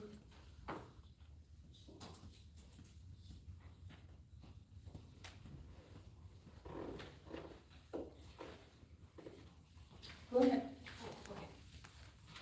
Mayor, I'm gonna make a motion to appoint, 1 member to the Floresville Economic Development Board, just because in our previous meeting, we had said we were gonna do 1 member. And that would give us opportunity to, open up for more applications and to advertise more for this next position. 1 member would allow the committee to have a quorum. And so my motion is to appoint 1 member, and that member would be Ryan Shoemaker. All righty, motion made to appoint 1 member. I'll second. Motion made by Ms. Jimenez, seconded by Mr. Lambert. Do I have any comments from the citizens? Council, no comments, or all in favor? 5-0, motion passes 5-4, 0 against. I have a question for you, Dan. This resolution that we did, of appointing to the Board of, I didn't read the resolution, do I have to read it? No? Okay, we'll just sign. That's fine. Okay, moving on to item I. But are we appointing 1 or 2 members? I thought it was I had to, One, that was part of our motion, just to appoint. Oh, Okay. Since we just asked for 1 the last. so I have a question. So are we going, are we gonna post for it after that? And how long do y'all want it, what other postings do y'all want? I mean, it's just on Facebook and the website, so I don't know. And our Just application. longer? And the GovGov app.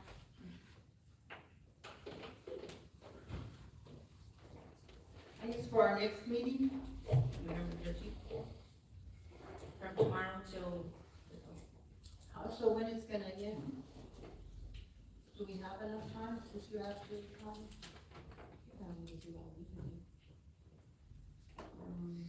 I'll post from tomorrow to,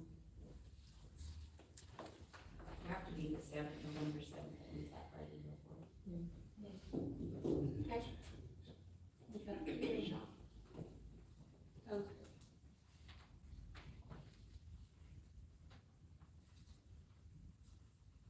All right, moving to, I, considering an action to appoint resolution 2026-003,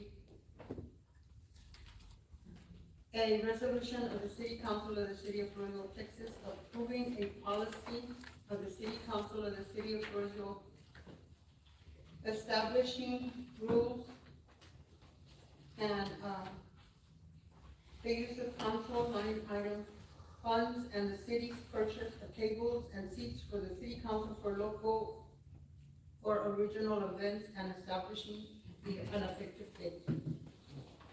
Parameters. Establishing rules and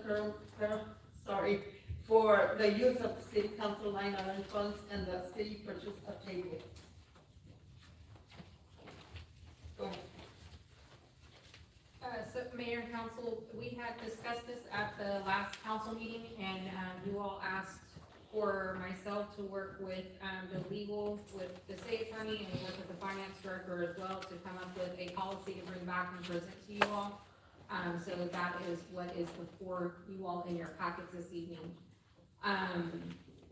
The finance director and I sat down and went over it with the city attorney and went over some things that we felt needed to be addressed to cover some policy stuff for you all as well, because there are some stuff that are not in place for council members right now.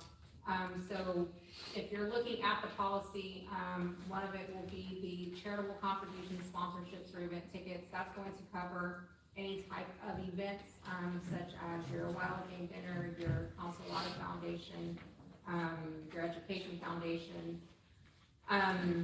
It has been brought to our attention that those types of events should be passed and approved by the entire council and by resolution, because it has to be almost, what is the use for the public funds on it? How is it benefiting the public? So that's what is in that there. And then it goes on to give some other detail on, I know there was some concern on disbursement of tickets as well, so that's explained in here as well. Then there is a travel, training, lodging, meals, or entertainment policy as well that will go into effect. And that basically just states how, it's basically the same thing, how it would be, it has to be a purpose and benefit that would be to your role as city council members, and how it would come back to council as well, that you all would be going to an event, like TML, for example. So that it can include expensing from your travel and training line item that is in part of the budget. The city of Floresville branded apparel and accessories, plaques, signs, etc. The number that the finance director felt comfortable with is $300 per council member. That would include any apparel, accessories would be any plaques that council member may request that wants to be given to an individual of the community, any type of signage that you may be requesting, and things of that nature. Because, now we talked about, because the budget has already been set, if this were to get approved, she said what we would have to do is she would feel comfortable taking the $300 from what is currently in their travel and training to separate that $300 for you all. I have a question, Martha. Like, when I give out plaques to a business or something, I give it out from all of us. Would that be taken out of, what would that be? So if it's going to be given out from all of you all as a council, then it would need to be voted on as the entire council wanting to recognize that business, so that then it could be expensed that way. If it's just you requesting the plaque individually, then it would come out of your line item. And put, what, my name only, or what? I would never do that? No, it would still come out, it would state City of Floresville on it, but since you're the one requesting it, it would come out of your line item. Mayor, may I have a question? Yes, go ahead. So correct me if I'm wrong, but it looks like the current policy requires council members to pay up front for travel, training, and event tickets? No. So you all have no policy really in place right now. So the city will pay for your registrations, your travel and training. That's what we are doing. Let me go back.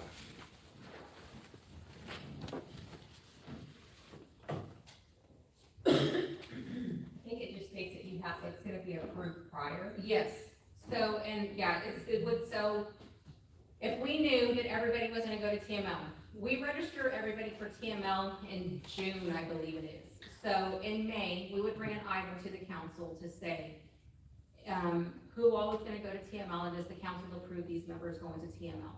And if it was approved, then we register everybody, and it comes out of each council member's line item for travel and training. That's basically what this is saying. It's gonna need prior approval. That would be the same thing if there was going to be a purchase of some type of event table, like the Wild Game Dinner, the Consulate Foundation, anything like that. Okay, a couple of things. So the training, right? Because it does, I get what you're saying. That sounds fine for travel and training, but then it says travel or training expenses shall only be reimbursed when, and it goes through 1, 2, and 3. But you're saying that you were actually gonna do that beforehand. It's on page 4. Oh, okay, Page 3 at the bottom is C, travel and training expenditures, and then there's, at the top, travel or training expenses shall only be reimbursed when. But you're saying no, that you would actually.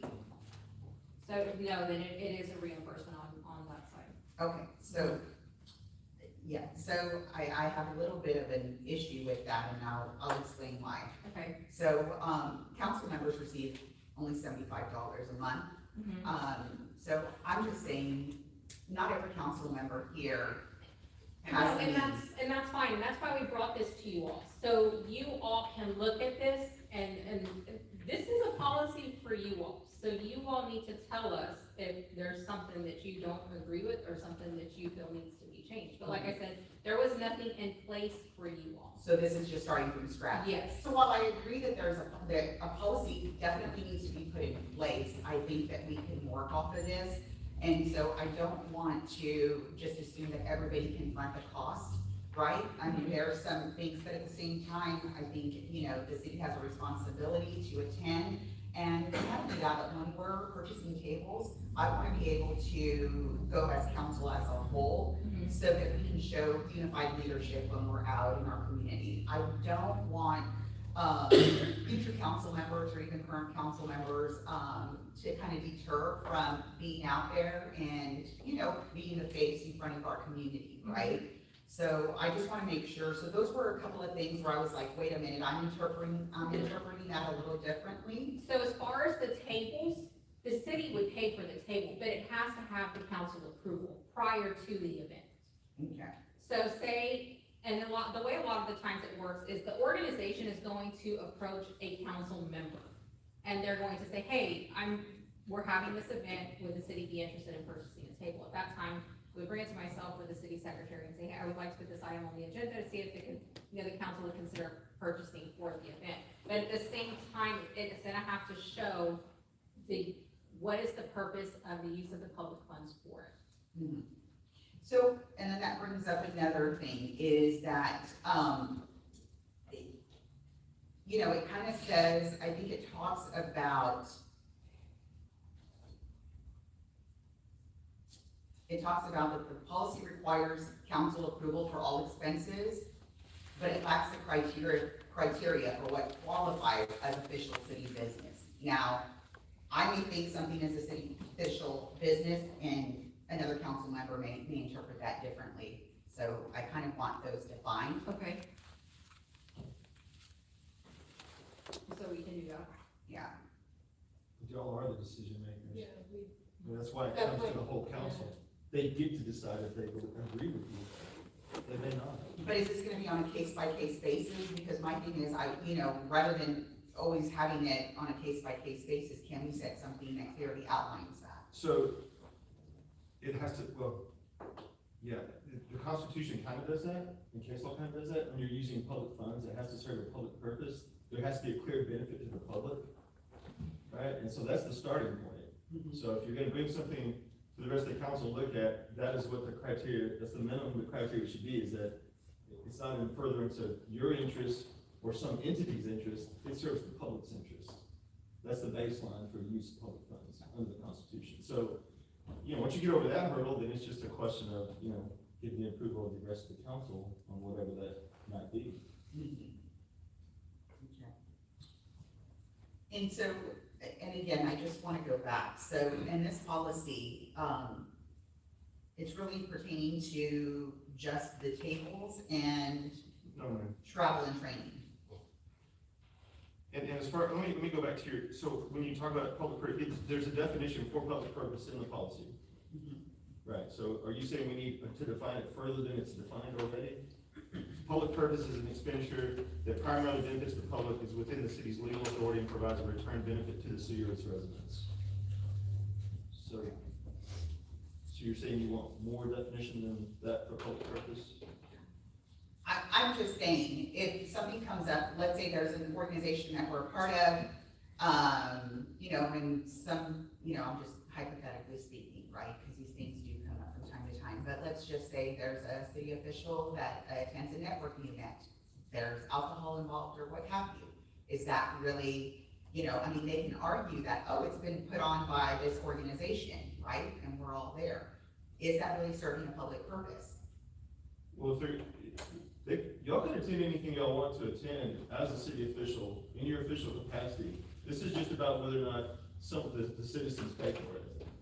So if you have some entity that's having an event and they want to invite you as their guest and you want to attend it as their guest, this isn't addressing that. You can do that all day long.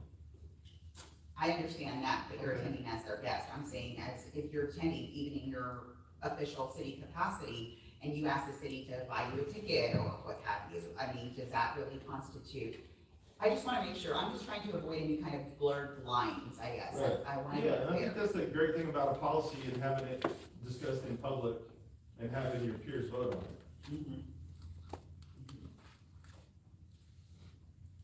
it. I'm sorry, yes, Mayor. I have a question. Okay, you're gonna use an example, like, I'm gonna use Mr. Garza because he was saying, how about if he buys the table and he offers tickets to us? That's not using public funds. Wouldn't that be a conflict of interest? Why is it a conflict of interest, man? Because, if he's gonna apply for something, I'm just using him as an example. Yeah, you can use our firm as an example. We put on Hog Wild every year. We do it for free. We invited all of y'all. You came, we fed you 3 meals, we gave you alcohol, and we gave you legal training. It's not a conflict of interest, and it's not a gift of public funds because there were no public funds, other than if you got reimbursed to travel up there, you spent public funds to travel up there.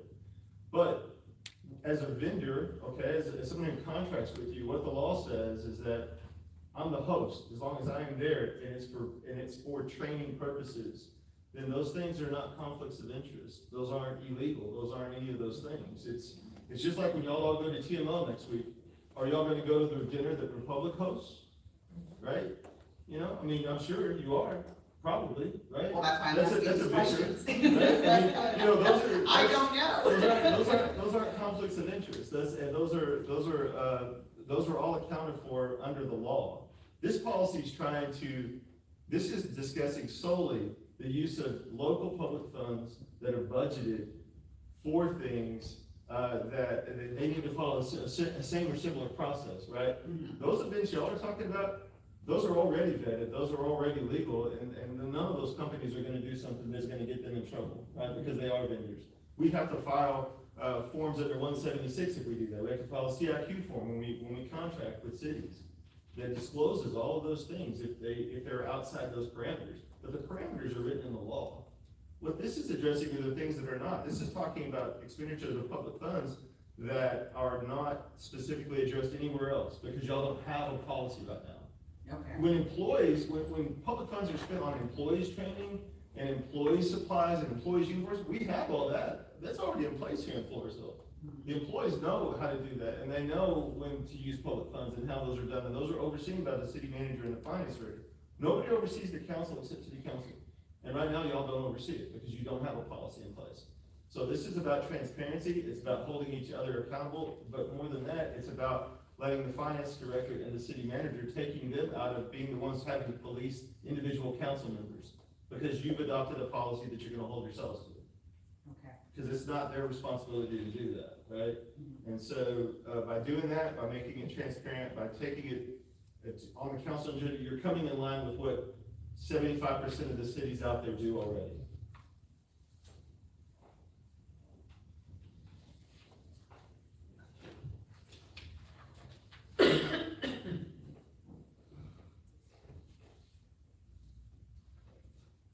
Do I have a motion to pass this, or table it, or review it some more, or?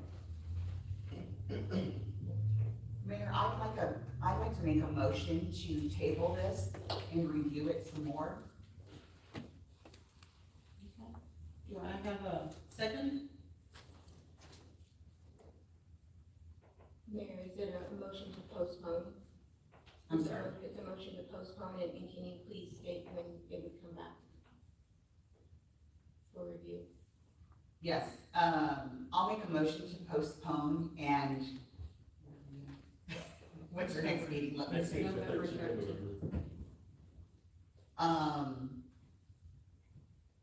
to give us a little bit more time. I know that we're actually out for TML the last week, so we lose a week. What's the next one? December 11th. Which one? December 11th. Okay, let's do that. I'll make a motion to postpone and come back and review that on December 11th. To review it, okay. Are you gonna provide, some information of what more it is you're looking for, or? I can, I mean specifically that section that we spoke about. Okay. Okay. All right, I have a motion, do I have a second? To postpone it till December the 11th, 2024? So I study it some more. I'll second it. Motion made by Ms. Flores, seconded by Mr. Lambert, all in favor? Motion 5-0, motion passes 5-4, 0 against.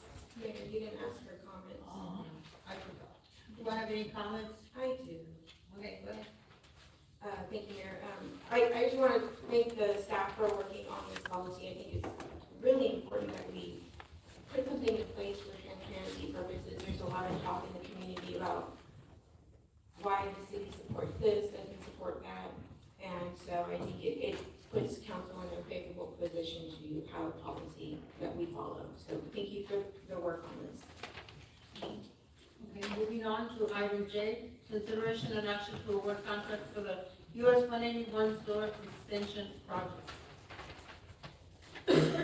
Mayor and council, a few meetings back, we brought an item to you to go out for bid for the 181 sewer extension project that will take place in the area that the city annexed, going north of town. We did put it out for bid, we got the bids in, I believe it was a total of 8 bids that we received. You do have a letter in your packets from Brady with M&S Engineering, they are the ones that work on this for us. JM Pipeline LLC did come in with the lowest bid at $1,096,414.75. He is making a recommendation on them. So that is what is being presented to you all this evening.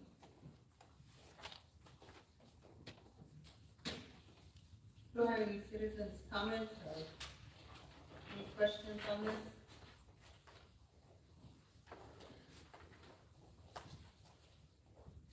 I have a question, Mayor. Go ahead.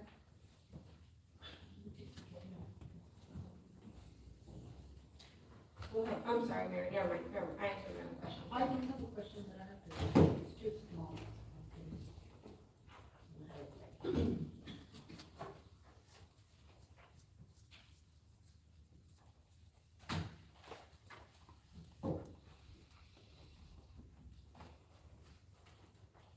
Yeah, I was gonna ask you on this, because I know that y'all recommended, recommended the Jane pipeline. Is there anybody here from, I'm sorry? is there anyone here from Eminence? No, ma'am. They could not attend this evening. Okay. Are there any questions then?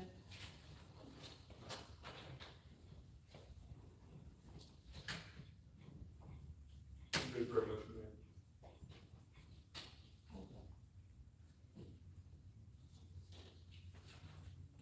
Yeah.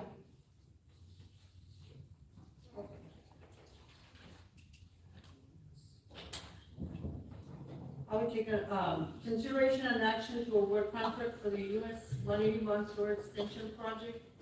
Do I have a motion? Yes, I'll make a motion, to award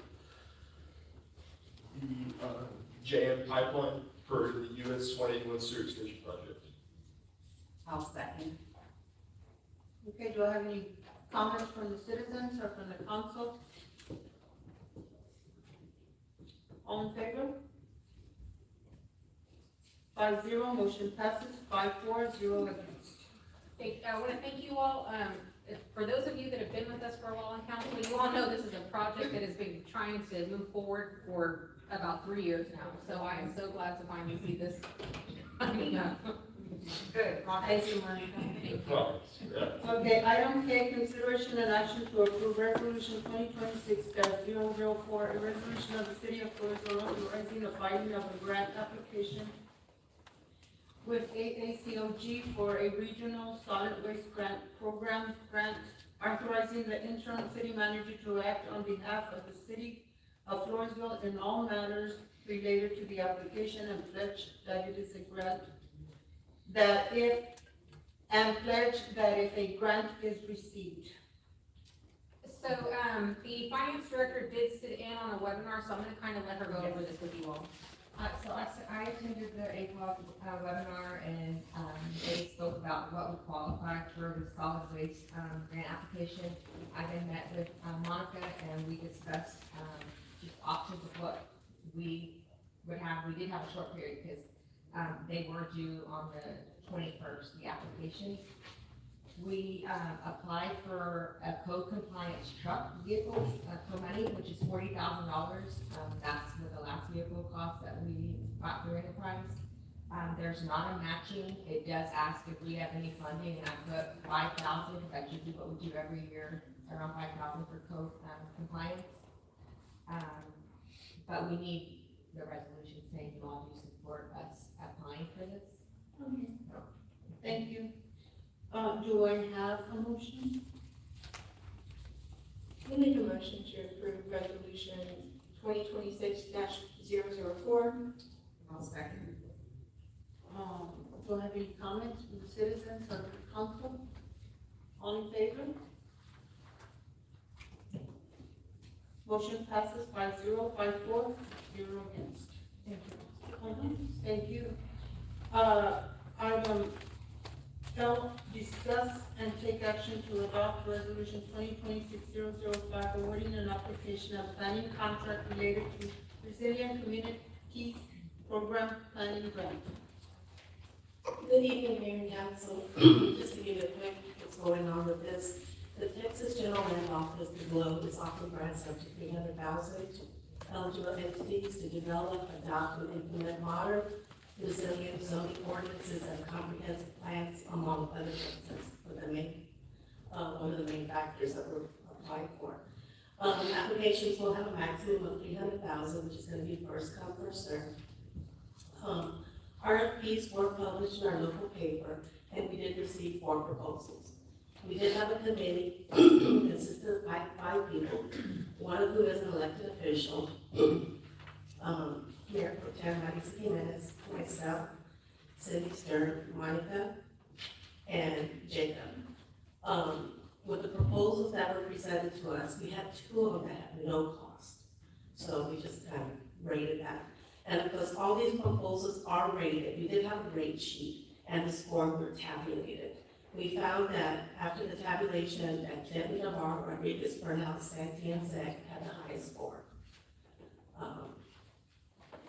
please understand that this is a very time-sensitive application because all these applications, the grant application are due by December 31st of this year.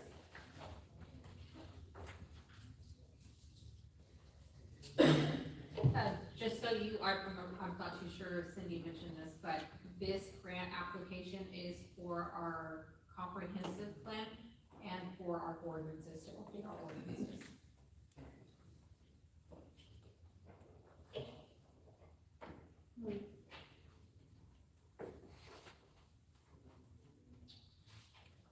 Do I have a motion to discuss and take action to adopt resolution 2026-005? Mayor, I'll make a motion to discuss and take action to adopt resolution 2026-005, awarding an application and planning contract related to a resilient communities program planning grant. Do I have a second? I'll second. Motion made by Ms. Flores, second by Mr. Lambert. All in favor? 5-0, motion passes 5-4. Okay, now we will go to executive session. Executive session in accordance with Texas Government Code 551, we will be discussing the city council will